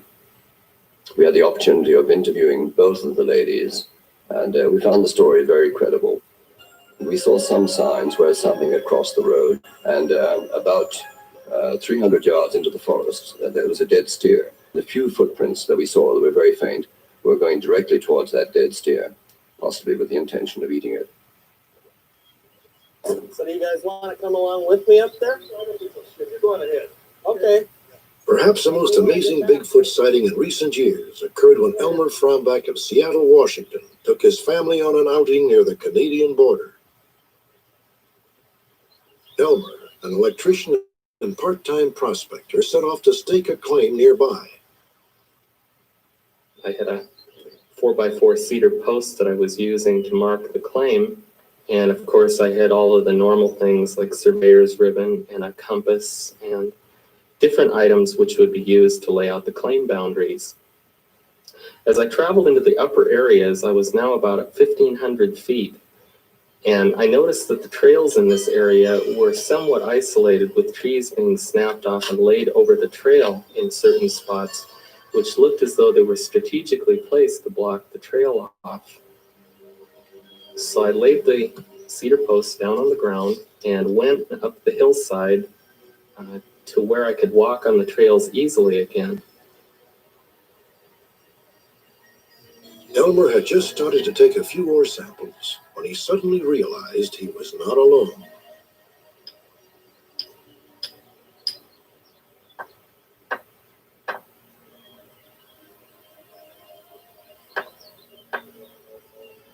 As I walked around the hillside, the pounding seemed to cease for a short period of time, and then it resumed again, and I thought, maybe the boys are up here playing a trick on me.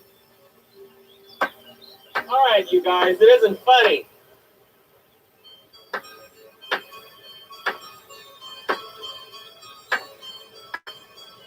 Hey, you on the hill!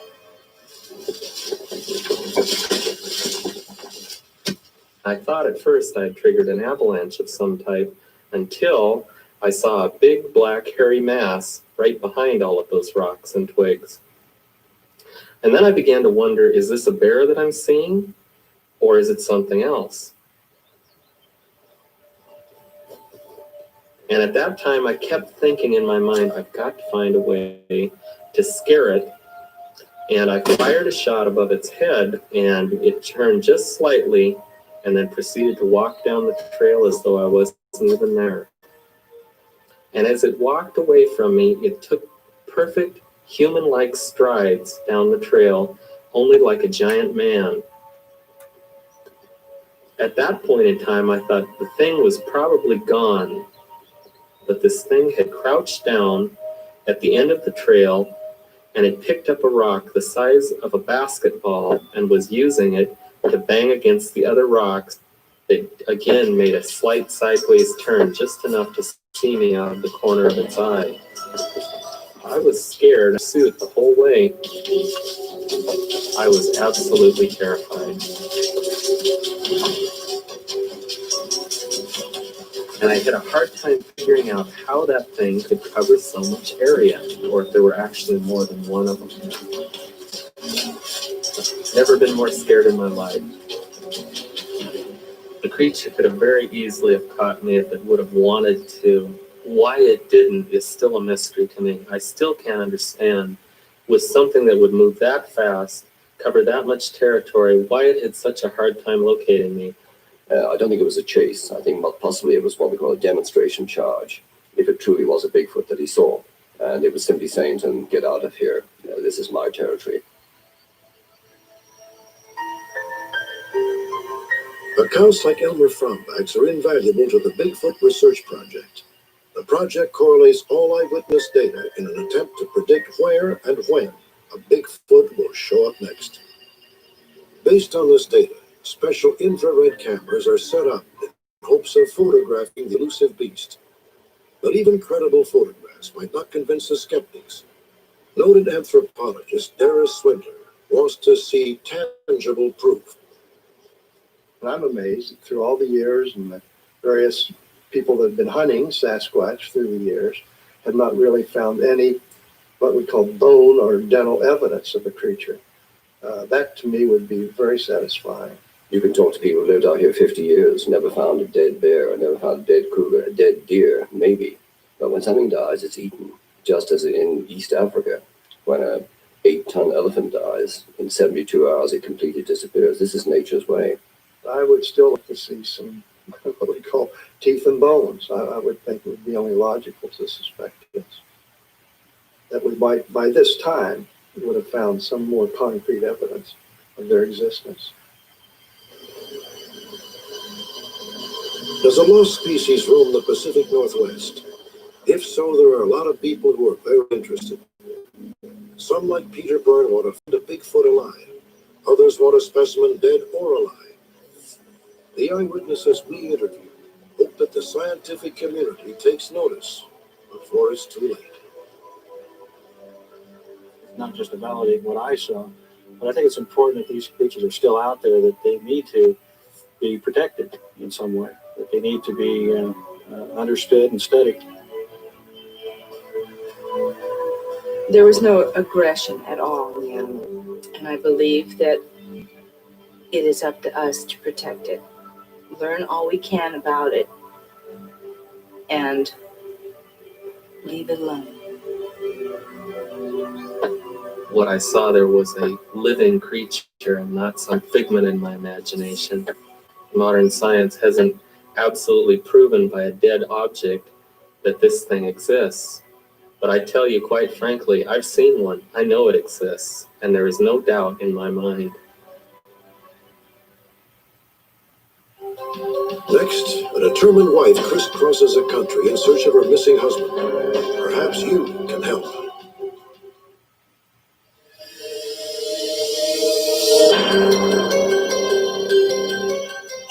Imagine that you are a woman whose husband has gone away on a business trip. You speak to him the night before he is due to come back home, and you never see or hear from him again. What are your choices? Do you sit at home waiting for police in distant cities to call you back? Or do you try to do something yourself? Christine Reinhardt of Clintonville, Wisconsin, did something. Today, Christine's search for her husband has become an all-consuming quest. Hello. Hi. My name's Christine, and I'm out here searching for my husband who's been missing for quite some time. His name is Craig Williamson. I've reason to believe that he's suffering from amnesia and may have been on this interstate corridor and perhaps caught a ride with a trucker. And I'd like to put this up in your window if that's possible. Someone might see it. Sure. Oh, I really appreciate that. Thank you very much. Christine's began on September 14th, 1993 in Colorado Springs, Colorado, at the motel where Craig Williamson was last seen. Okay, Ms. Reinhardt, this is where your husband stayed in room 112.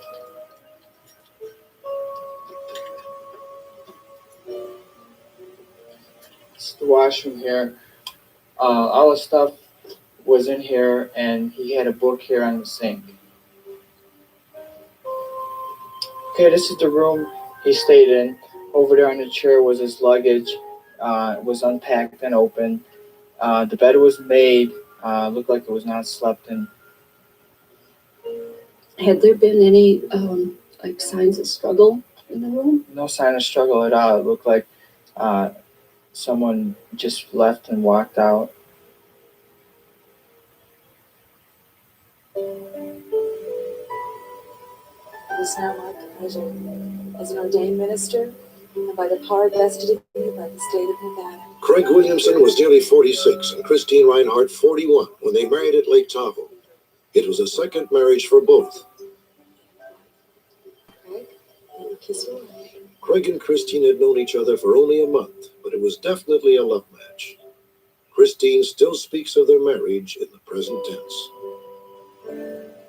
Being married to Craig is, it may be a cliche to say it's like a honeymoon, but it really is, because he's the most sincere, caring, loving person.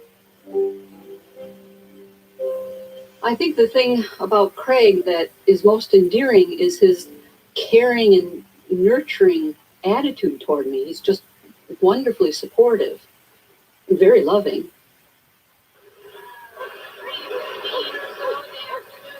Craig and Christine bought a farm in Wisconsin, Christine's home state, and undertook an immediate renovation.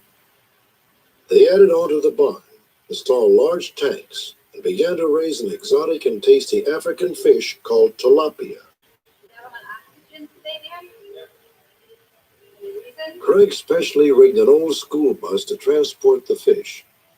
On August 28, 1993, Craig Williamson loaded up and set off for Colorado, even though he was still experiencing headaches and blurred vision due to a concussion he had suffered 4 weeks earlier. If I tried to rub his head, he said, "Honey, don't do that, it hurts." And so I know he was still suffering from it, because he would still, I said, "Do you have a headache?" And he'd say, "Yes," but he wouldn't admit it, but I'd catch him taking aspirin all the time. In Colorado Springs, Craig rented a car to use for business appointments. At 9 p.m. on August 30th, the night before he was to return home, he and Christine spoke for the last time. Craig was 1,000 miles away from the farm in Wisconsin when he disappeared in Colorado Springs. The next day, his credit cards were discovered at a market in El Paso, Texas, 675 miles south. 2 weeks later, in Juarez, Mexico, just across the border from El Paso, Craig's rental car was found abandoned. Once again, there were no signs of foul play.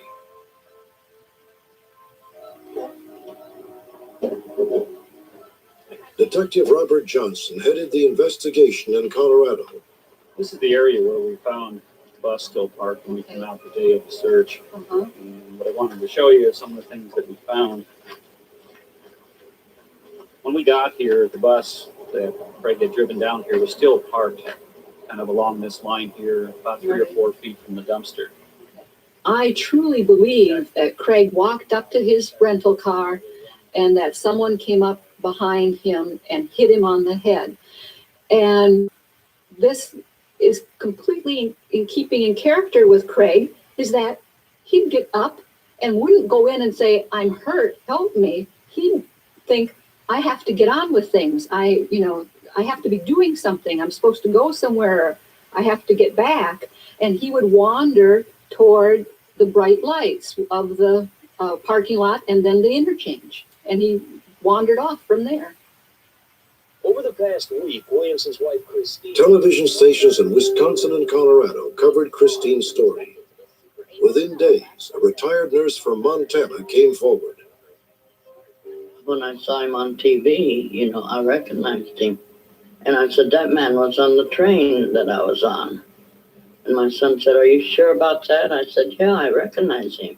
Judy Inman believes she saw Craig Williamson looking dazed and disheveled 2 weeks after he disappeared. Judy was on a train traveling from Montana through Washington State, where Craig and Christine had first met. When he first got on the train, these two drunks had just kept harassing him. I was just wishing they'd all three shut up, so we could get some sleep. Oh, and they swam. Well, when he walked up the aisle, he didn't say anything. But there was something that he wanted. I gotta get back to the fish. He kept talking about this fish that he had to go pick up. And he was talking about this big building that had these big, huge tanks in it where they kept the fish. How are you going to catch this fish? These two drunk guys asked him, well, where do you have to go to catch that fish, And he said, well, you wouldn't find a fish like that around here. He said, in fact, you wouldn't find a fish like that in the United States. Hey! It's my jacket. Oh. I gotta get back to the fish. That man definitely had something wrong with him. He was absolutely not drunk. And I knew he was not mentally retarded. There's a difference between someone that's mentally retarded and someone that's drunk and someone that has a head injury. And I knew that he definitely had some type of a head injury because I've taken care of patients like that. I knew that was Craig. I knew it. And the fact that it was on Amtrak and it was heading toward the Pacific Northwest, I knew that was Craig. There was no way packed up a suitcase for Craig in the outside chance I would find him and went to look for him. Craig set off on a 6-week odyssey, paralleling Judy Inman's train route from Whitefish, Montana to Portland, Oregon. She photographed every train station along the way. On December 26, 1993, Christine met Judy Inman in person for the first time and showed her the photographs. This is another one of the train yards. There's really nothing much around there. It's pretty empty. Then there's this one. You think this is the one? That's the one where he got off. Because it was a small building? Yeah, it was small and it was this color. This is the one where he got off. Judy had identified Wishram, Washington, near the Oregon border. Christine believes Craig might have mistaken Wishram for Washougal, a town where he had lived in the 1980s. Craig's son plastered the area with this poster, but no new clues surfaced.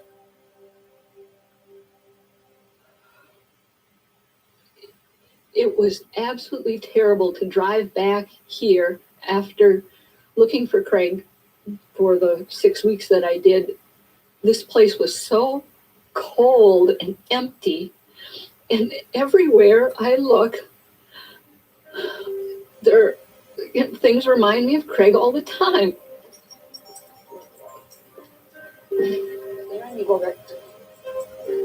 Today, Christine Reinhardt has no choice but to sit at home and wait. The farm is closed. The fish tanks are empty. But Christine will never abandon her quest. I can't give up. I will never give up. I will just constantly look for him until I die or he's found. Those are the only two options. I know he's alive. And I know someday I'll find him. The trouble is I don't know when. And I just have to keep hanging on. The hardest part is hanging on. Craig Williamson is 49 years old, 5 feet 10 inches tall, and weighs 190 pounds. He has gray hair and blue eyes. This is television footage shot in Wisconsin in February of 1993. Some of these will be filleted out in our processing plant. Some will be delivered to the East Coast as live whole fish to the Oriental market.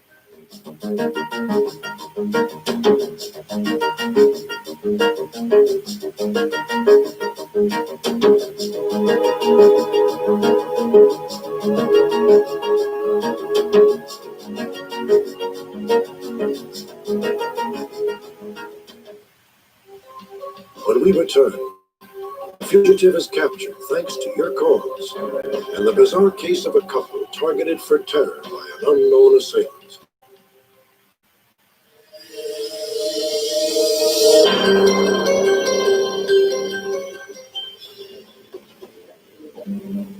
This is 36-year-old David Vieira. He is charged with the murder of his wife. On April 16, 1994, Vieira was arrested in Montreal, Canada, the 108th fugitive captured thanks to your calls. His long troubling odyssey began some 20 years ago on a small island in the Atlantic Ocean. David Vieira grew up on St. Michael, one of a group of islands west of Portugal known as the Azores. It was there in 1974 that Vieira married his 17-year-old cousin Alice, who lived in New Bedford, Massachusetts. David and Alice eventually settled in New Bedford. Within a year, Alice was pregnant. Their marriage went off pretty good, like maybe I'd say about the first couple of months. And then, already he was already starting with her. She couldn't wear makeup. She couldn't do anything. He was very jealous, very possessed of my sister. By 1981, Alice and David had 3 children. As the years went by, David reportedly became abusive to the point of violence. They used to always say, there's no woman in my, for my life like you are. And he always had threatened her that if she ever decided to leave him for anybody, that he would kill her. But we never took it seriously. Alice and David finally separated in the summer of 1988. Alice enrolled in nursing school and began to see another man. But David Vieira would not let her go. He allegedly began to stalk Alice at work and at home, night and day. On July 25, 1988, by the time police arrived at the scene, Alice was dead, bludgeoned, and stabbed 24 times with a butcher knife. David Vieira had vanished, and for nearly 6 years he could not be found, until the night of our broadcast. Our particular segment on that show aired our time here in New Bedford, Massachusetts at approximately 8:50 p.m. By 9:03 p.m., I was receiving telephone calls from Canada right here into my office with very good leads as to his whereabouts.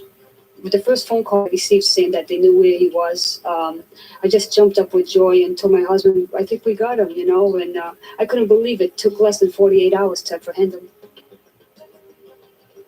Neighborhood soccer team and was employed at a local fish market. Vieira's co-workers were stunned to learn about his secret past. For me, it's a dream. I don't believe the guy do that. I don't believe. That guy is so nice. So because we see the picture. Yeah. If we don't see the picture, it's exactly the man. If we don't see, we never trust. I've seen him apprehended and caught.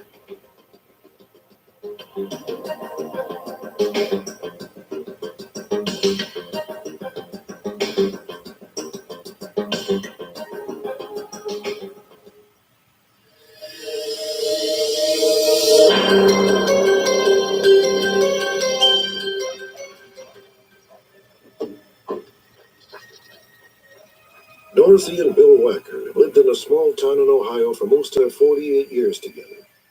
What time's Kathy coming over? They're about 6 o'clock.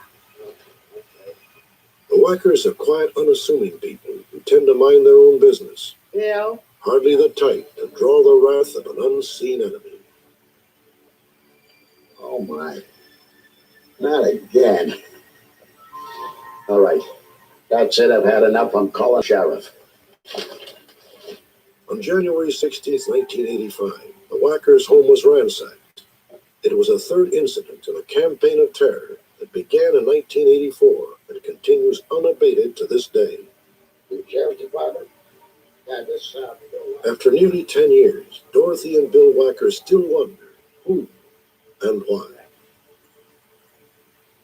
Well, as far as all this harassment is going on, which to me looks like it's trying to force us to move. Why should I move? Why should we move? Why should we be forced out by a kook? To me, that's what it is a kook. I'll not do it. I'll stay there, protect our own.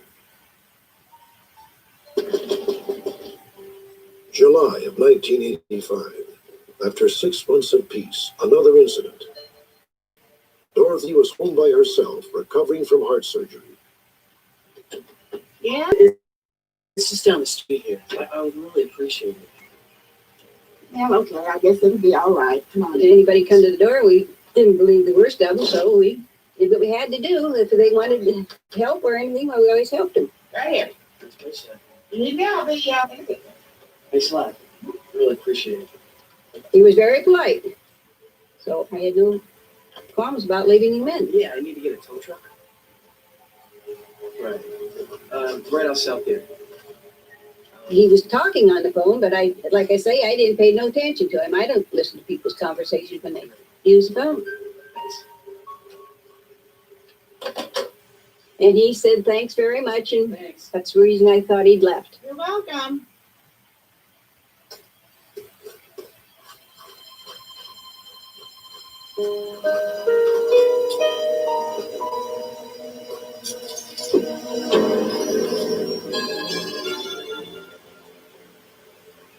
The next thing I remember, I woke up on the floor, tied up. You know, he hit me in the head and he hit me alongside the jaw. And finally, when I got over towards the kitchen window and there, it was open, and I got the neighbors to hear me over there, and they come over. Bill returned home to find the house swarming with police. Fortunately, Dorothy was not seriously injured. She's all right, okay? Bill did discover that some personal possessions were missing. A .22 caliber revolver, an antique watch, a movie camera, and a radio scanner. In the dining room, the assailant had left a cryptic message, scrawled in crayon. The words were cheaper, but will do. There's no connotation, there's no rationale behind that message that we can understand. This sketch, drawn from Dorothy's description, was widely distributed after the attack. The suspect never surfaced, but inexplicably, most of the Wackers' missing possessions did.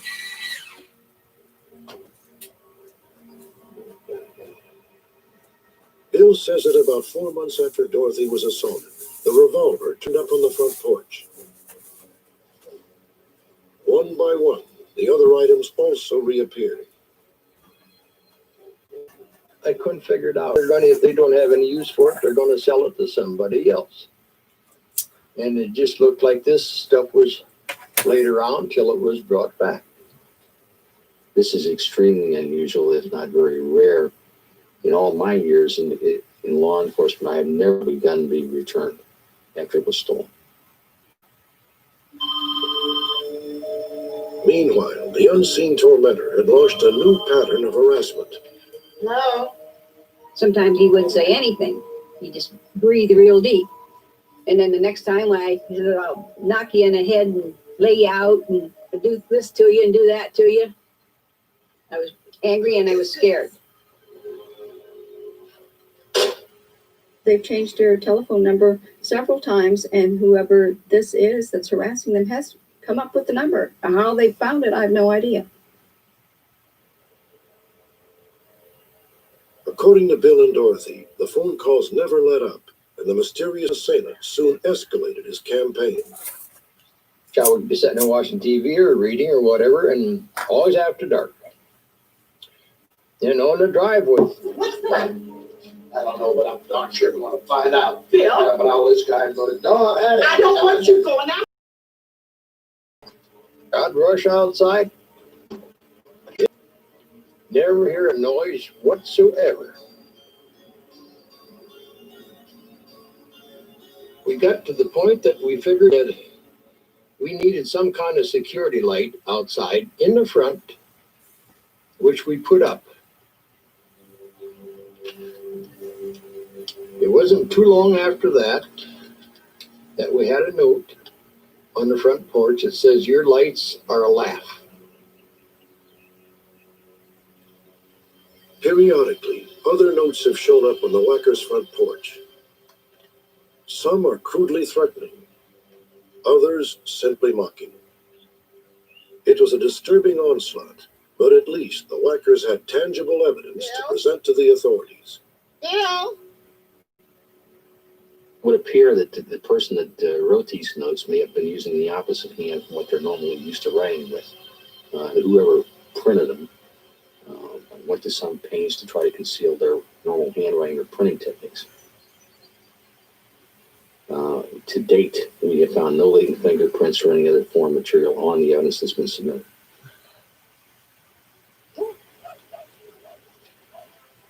With the investigation stalled, Dorothy and Bill were seemingly at the mercy of their unknown enemy. He struck again on October 27th, 1993.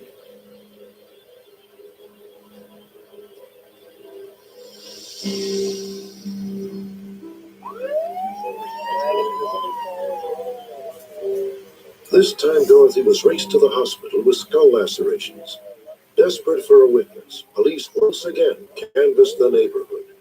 You got anybody around your residence crawling around your residence looking in the windows in the last few months, sir?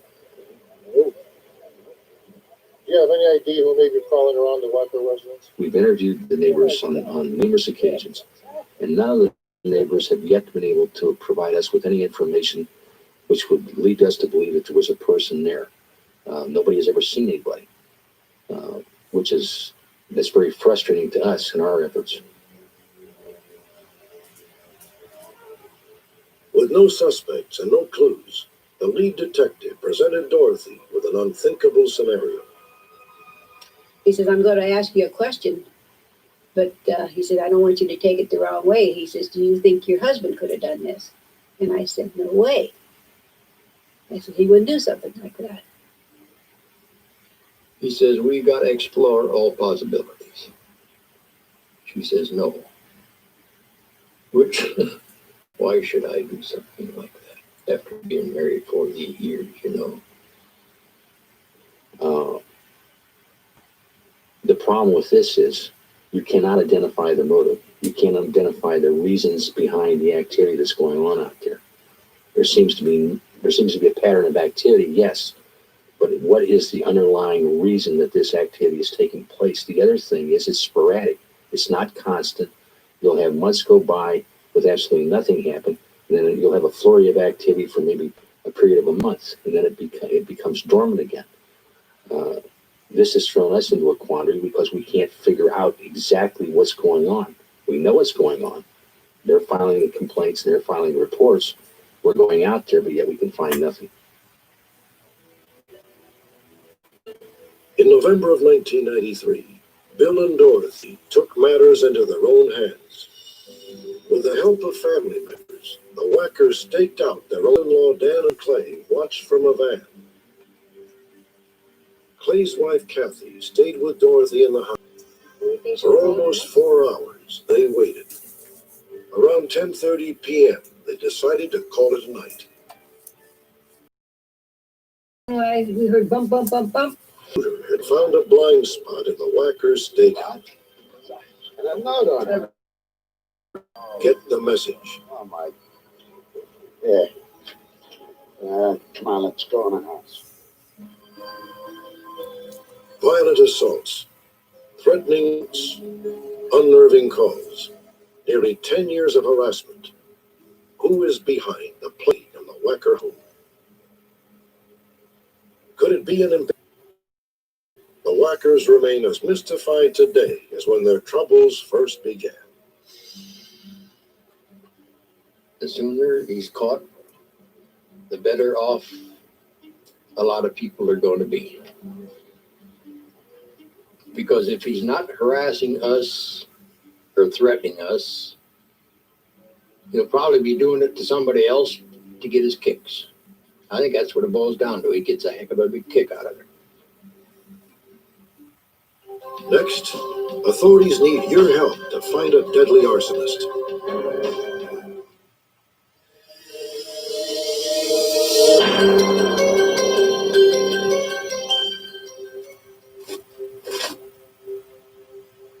September 29th, 1988. Arson investigators sift through the ashes of a burned-out home in South Oak Cliff, a section of Dallas, Texas. 5 children had died as a result of the fire. The authorities wanted to know why. The house belonged to a woman named Molly Jordan. The victims were her great-granddaughter, 2-year-old Jasmine, and 4 of her grandchildren, Jamal, 6, Erica, 9, Bernard, 16, and 18-year-old Demetra, Jasmine's mother.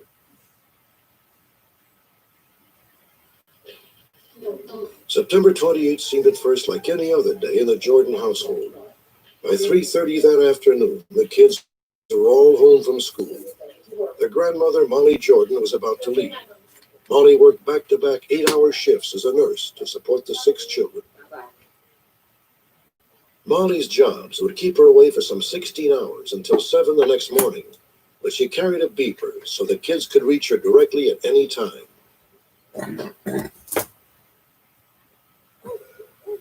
Around 3 a.m., Kettrick Jordan, then 10 years old, awakened to the sound of his brother Bernard talking to someone. Bernard had apparently become deeply involved with a local drug dealer. I was walking to the refrigerator and I saw the drug dealer and Bernard talking about where's my money, and Bernard said, I don't know what you're talking about. Bernard. Kettrick, get back to bed and don't come back out.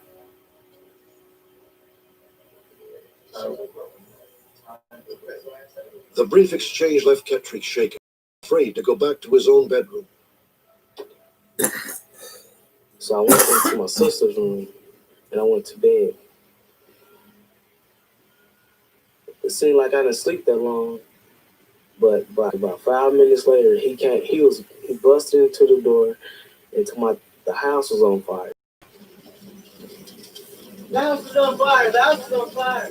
Everybody can't get up! The house is on fire!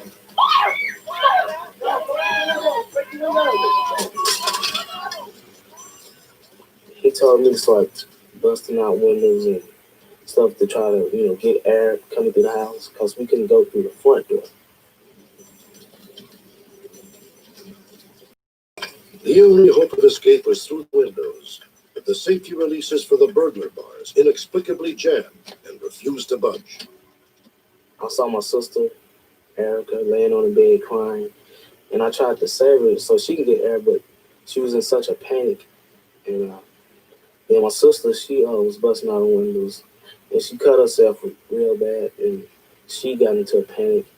And I looked over to my little brother Jamal, and he was already dead.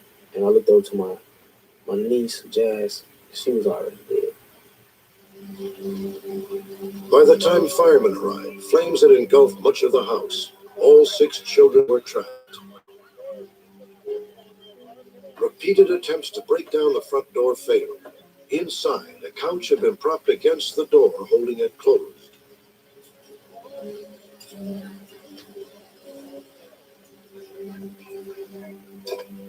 The burglar bars doomed any chance of a quick rescue, and precious minutes dribbled away as firefighters fought their way through the iron.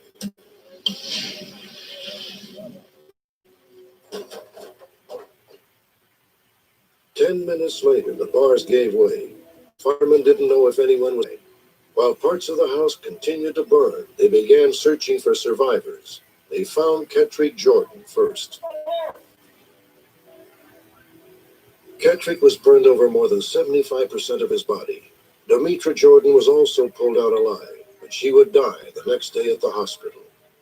The bodies of the other 4 children were found huddled together, lifeless, at the foot of the barred window. At that very moment, Molly Jordan was rushing home from the hospital. She had been called by a relative who said only, "The children are all gone." When I got about a mile or something from the house, one ambulance passed me and it was just screaming and going. Then I started feeling sick in the stomach. Then I was thinking, well, it didn't have to come from my house. There's a lot of houses up.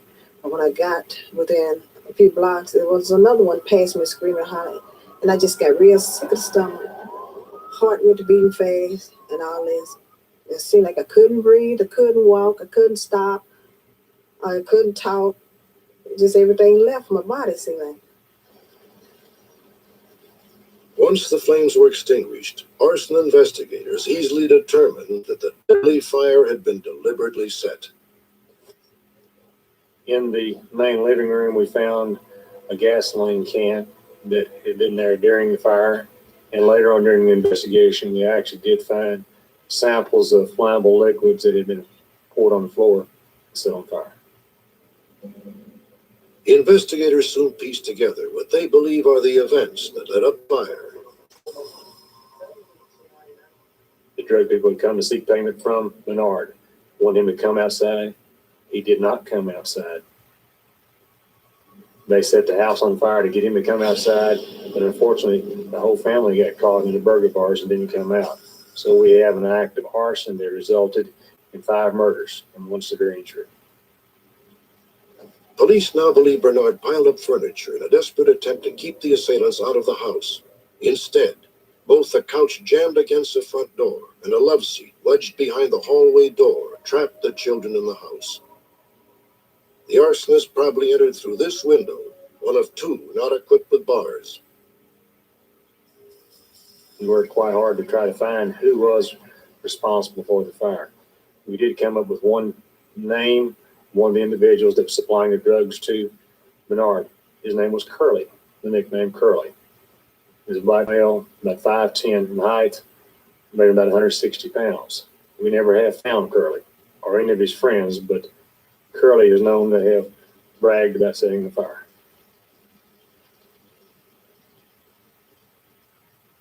Three days after the tragedy, some 2,000 people gathered at Carver Heights Baptist Church to mourn the loss of the 5 Jordan children. 5 years since, Kettrick Jordan, the lone survivor, has endured a dozen operations, including the amputation of both legs. Kettrick is the fire, an outpouring of contributions from the community enabled Kettrick and his grandmother to move to a new home in a different part of Dallas.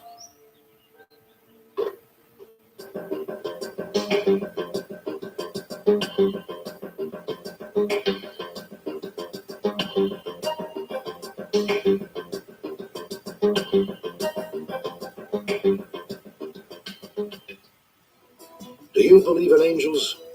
Hear the incredible stories of 2 women who believe celestial intervention saved them from certain death, the murder of a deputy sheriff, and 2 poignant stories of lost love. In one, a woman battling a fatal illness hopes to find her long-lost sister. In the other,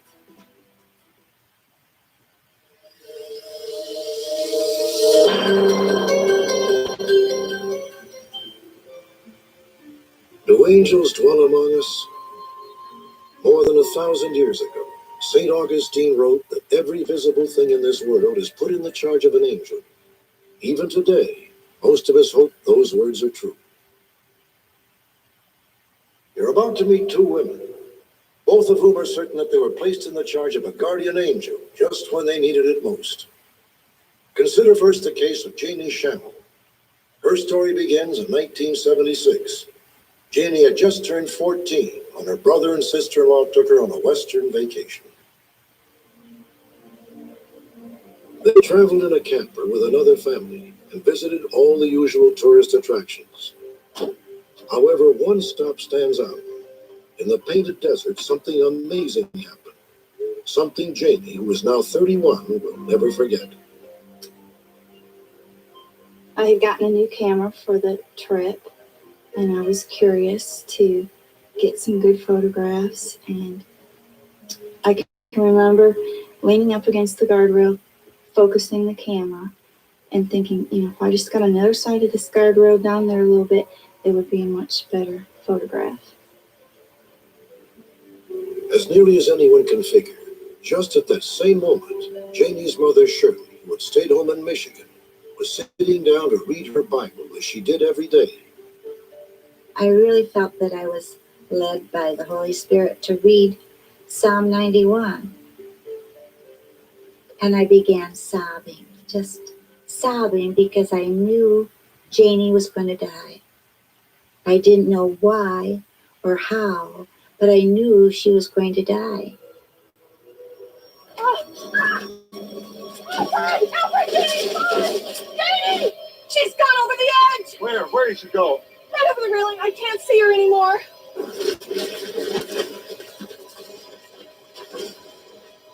Suddenly, I just stopped. And I can remember thinking, I'm so glad I stopped, and thinking, what stopped me?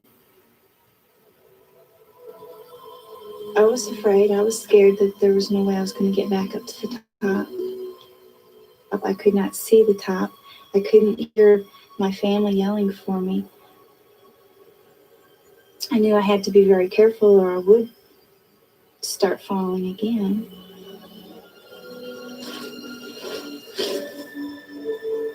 As soon as I had this feeling that Janie was going to die, I began pleading with the Lord to please don't let her die.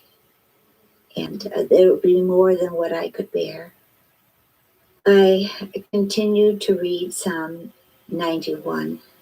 It said, and he shall give his angels charge over thee, to keep thee in all thy ways, and they shall bear thee up in their hands, lest your foot dash against a stone. I believed it. Janie? Alfred! It's Janie! She's back! Janie! You're alive! Oh, Janie, what happened? I don't know. I fell a long ways. I don't even remember coming back up. Oh, well, at least you're all right. Something strange had happened, but I just kind of was glad I was back up there. And We had talked among ourselves about calling her mother, and we decided that she could call her mother, but not to say anything about her fall, mainly because we didn't want to upset Shirley and we were so far away from home. Tell me all about your trip. Mommy should have been there and seen all the things. But inevitably, once Janie was back home in Michigan with her mother, the truth came out. Here's what that looked like. And here's where I stepped over the guardrail and I fell down the slope. What? Well, I just wanted to get a better picture, so I climbed over the rail and I slipped. And I said, what are you talking about? When did this happen? When we were in Arizona. You remember that night I called to tell you everything was okay? Well, it happened that morning. When Janie was telling her story, I really realized the whole that verses 11 and 12, that the angels should bear thee up in their hands, lest your foot dash against a stone. That they were the ones that brought her back to the top.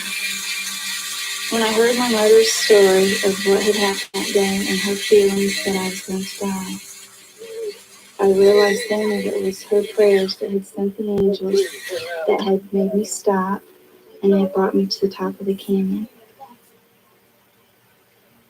How do you explain what happened to Janie Shamble? Even though Janie neither saw nor heard anything to confirm it, she is thoroughly convinced that she was rescued by an angel. Estella Vera of Riverside, California, reports an even more dramatic experience. Estella believes not only that an angel saved her, but that she actually saw him do it. On Saturday, March 30th, 1991, Estella and her two grown children were on their way home when they spotted an ice cream truck being robbed. Estella's daughter ran to call the police while her son rushed to help the ice cream truck owner. He and another man were already grappling with a large, muscle-bound assailant.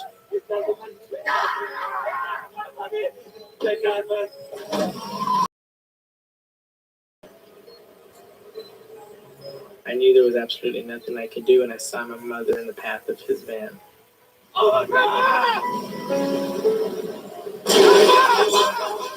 I knew she was in between the two, so I think instantly I thought she was dead. Estella's left leg had been severed below the knee, and she had suffered cardiac arrest.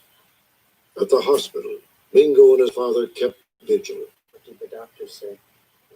The first time I saw my mother after the incident, I could not recognize her. Her face was completely swollen, and we were just waiting for any word whether or not she would even survive. Estella drifted in and out of consciousness for the next several days. Finally, she awoke. He's okay. He's right here. It's good to hear your voice, Mama. Did you see the man with the truck? Don't worry, Mama. He's in jail.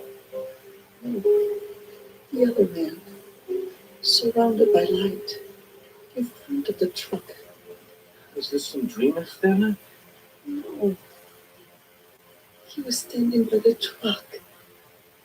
My father and I looked at each other kind of puzzled and possibly looking at her. But Estella...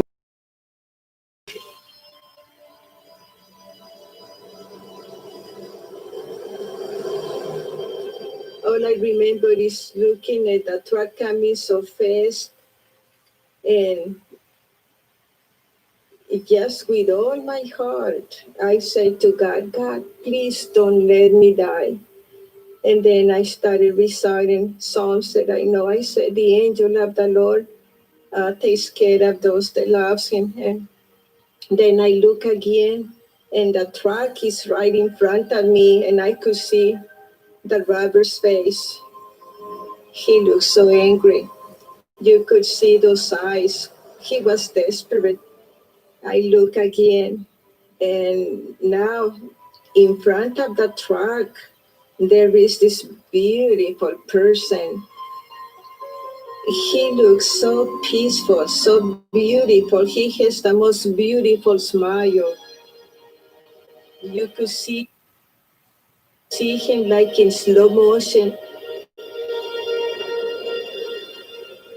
Immediately, I forgot about the ice cream truck. I forgot about everything that was happening. All I remember was this beautiful face, and then I grabbed his hand. I put my face over his hand, and I would go like this. And I remember a couple of times I opened my eyes to look at his face to be sure that he was there. And I could see him right over here looking at me with a big smile. I believed her. She was very sincere, very excited, very sure of the fact that the angel was there. I felt possibly a little doubtful myself because nobody else saw anything. But you can see it in her eyes that it was true. I cannot really explain this beautiful experience. I have no doubt in my heart that God sent an angel to save me. I ask everyone, if they saw this beautiful person pulling me to the side and helping me, nobody knew what I was talking about.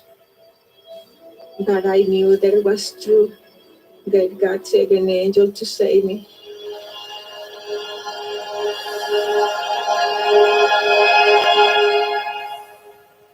Remarkably, Estella Vera feels no bitterness about the accident. And with the aid of a prosthesis, Estella has already been able to walk again. Are there angels among us?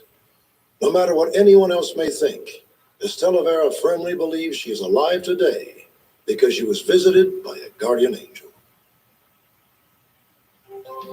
When we return, a woman fighting a deadly disease needs your help to find her long-lost sister. And police believe a mystery witness holds the key to identifying a cold-blooded killer.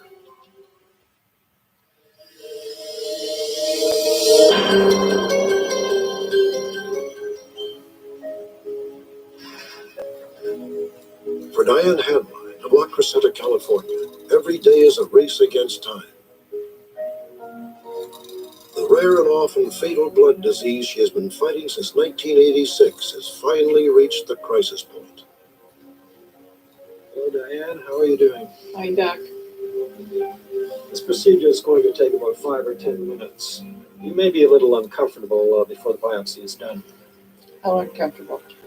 It's going to hurt, but it won't take long. Diane has a relatively unusual blood disorder, normally considered to be an incurable illness. Now, potentially could be cured by the utilization of a bone marrow transplantation. Fraught with a lot of dangers, though, a lot of potential complications, and not something to be taken lightly. In all the world, this woman, Diane's younger sister Marilyn, is the only potential bone marrow donor who offers any chance of success. But Diane has no idea where Marilyn is today. She hasn't even talked to her sister in more than 20 years. I feel I'm asking a lot of my sister to do this bone marrow for me. But even if she doesn't agree to a transplant, if she doesn't say, I don't want to do this, I would still like to make peace with her. She's my sister. Diane is 3 years older than Marilyn. They grew up in Los Angeles during the 1940s. We were post-war babies, and we came from a lot of poverty. There wasn't any money. And our mother and father had to work, a lot of long hours. We were like most children. We fought and bickered and didn't want to do the housework. You do that, no, you do that. And I don't think it hurt us, but I think that she resented that. Come on, baby, let's go. Diane and Marilyn's parents separated in 1954. Ready? Ultimately, Marilyn went to live with her father. Bye.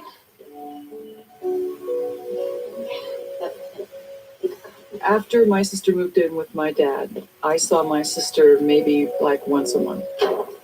But as time went on, it became more infrequent. And I just think because she went with dad and I went with mom that we separated. I mean, we just we didn't do our activities or anything together anymore.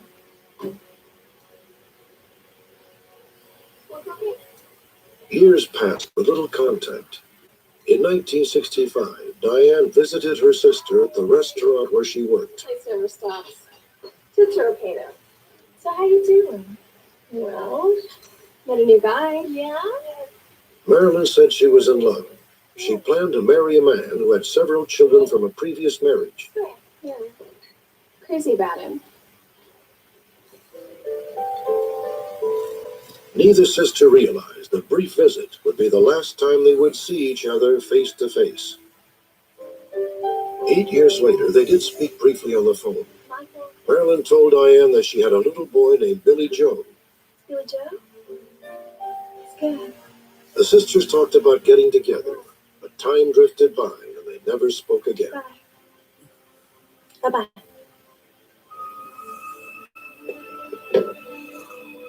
In January of 1994, Diane hired private investigator Marilyn Gunnell to find her sister. Well, it's like a needle in a haystack, because without a name, you have nothing to pin your investigation on. We have tried certain things with the use of her maiden name and her first married name. And of course, her maiden name is Jones, which makes it extremely difficult. There is no paucity of Jones available. Hello, how are you? Fine, how are you, doctor? Very good. With every passing day, Diane's treatments become less and less effective. Yes, Her search more and more vital. in the morning. Any bleeding, easy bruising? I'm having more bruising now. Diane is an unusual person. She has a very strong will. She's very optimistic. She's really, so to speak, already beaten the odds by getting this far.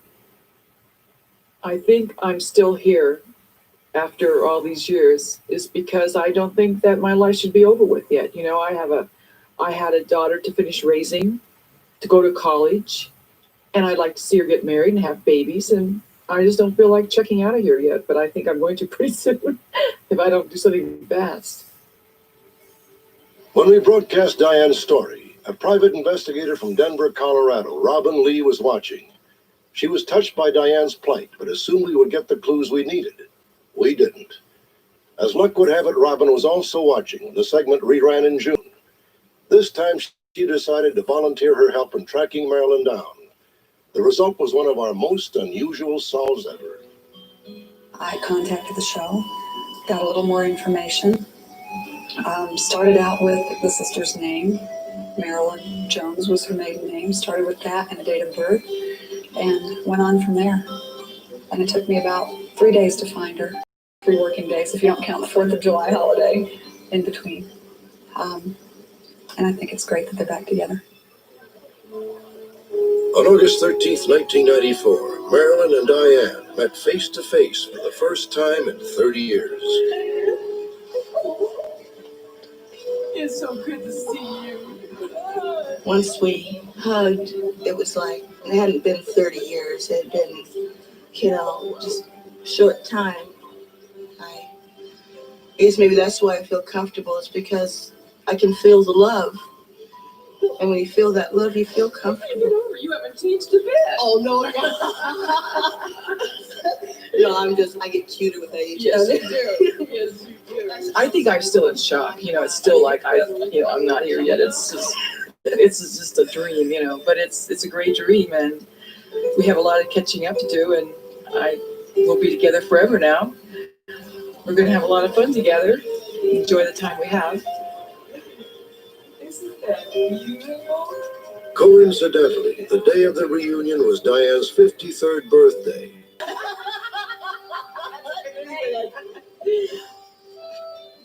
This is the best gift I've ever had in my whole life.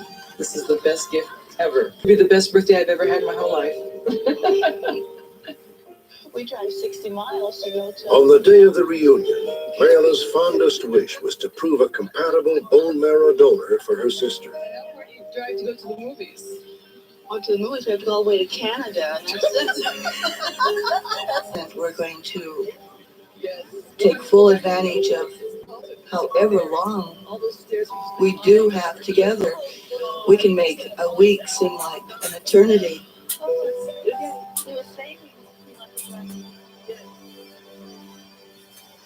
As it turned out, a series of tests showed Marilyn's bone marrow would not work for Diane. But there is a ray of hope. Doctors are now moving on a new experimental therapy for Diane's blood disorder. In the meantime, she and Marilyn are making the most of their precious, newly kindled relationship.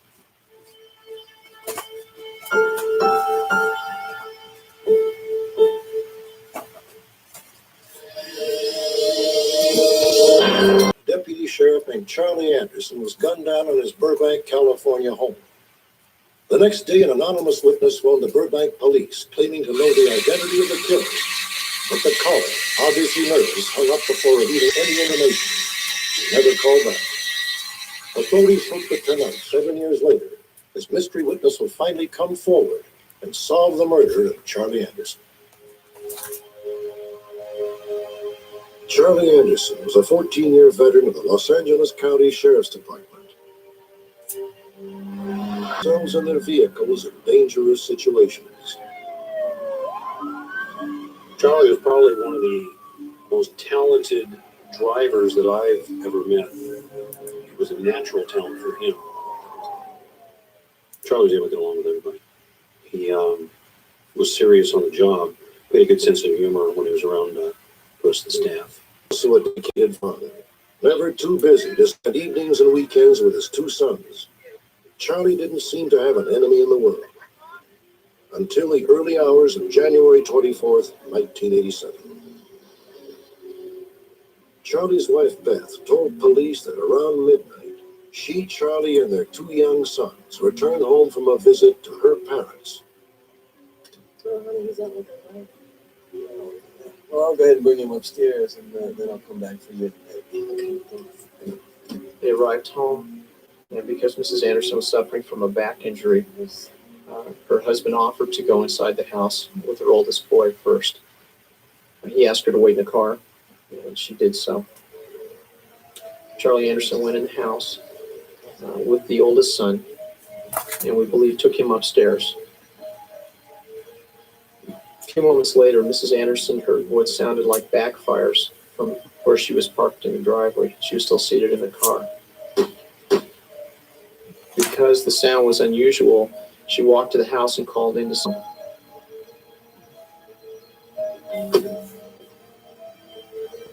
Charlie!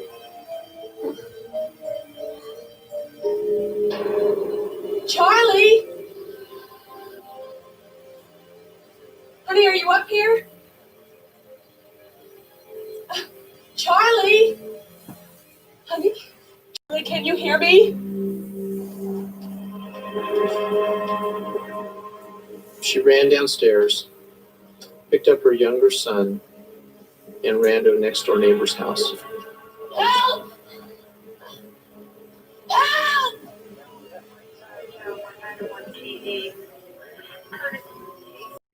Initially, the detectives believed that the house was being burglarized and that Mr. Anderson had interrupted the burglary and had confronted the suspects. One of the things that was not consistent with the burglary was the suspect had very carefully moved items. Normally in a burglary, the suspects or the burglars are working very quickly. They'll pull out a drawer and dump the entire drawer just to examine the contents at once.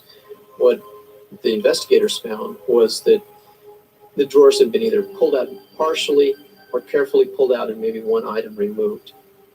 And when they felt that that was inconsistent with most burglary scenes that they had seen. There were other telltale signs that the burglary had been staged. While they had selected certain items and placed them together, someone that perhaps knew Deputy Anderson that confronted her. Trish believes that is exactly what happened. She was. But what really surprised me was the look on his face. He had a look, a wide-eyed look, as if he'd been betrayed. It's something that lingers with me still. What you were about to hear is a reenactment of that conversation taken directly from police transcripts. Burbank Police Department. Sure, we're regarding what type of incident? This is some information that might lead to the... Wait a minute, hang on just a second. At that time, the investigator handling the case was in the station, and he was called to the dispatch area so he could speak. Okay, the watch commander's on his way down here to answer the phone, okay? I can't wait too long. Okay, detective handling the case right now. Hang on just a second. Hi there. What can I do for you? Is this being recorded? Yes, it is. I can't... Well, it's not recorded. I'm not going to lie to you, okay? I don't like recording. The man on the line was very, very nervous. He was very concerned about his voice being taped, about him being who he was. I'm not playing around. The call could not be routed to an unrecorded line. The detective had to ask the witness to hang up and call again. Okay, well, as I said, you're going to have to give me about 2 minutes to get back to my office. All right. Okay. The man readily agreed, but the phone call never came.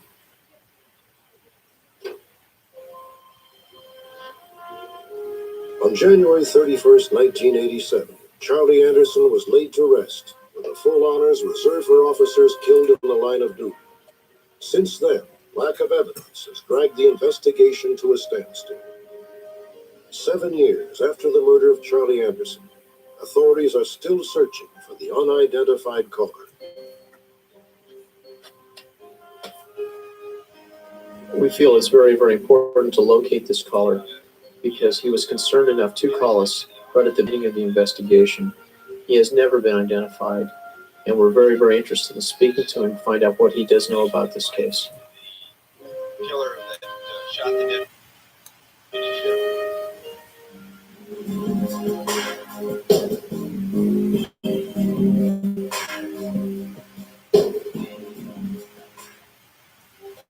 Next, a woman's search for her birth parents draws her into the exotic world of the traveling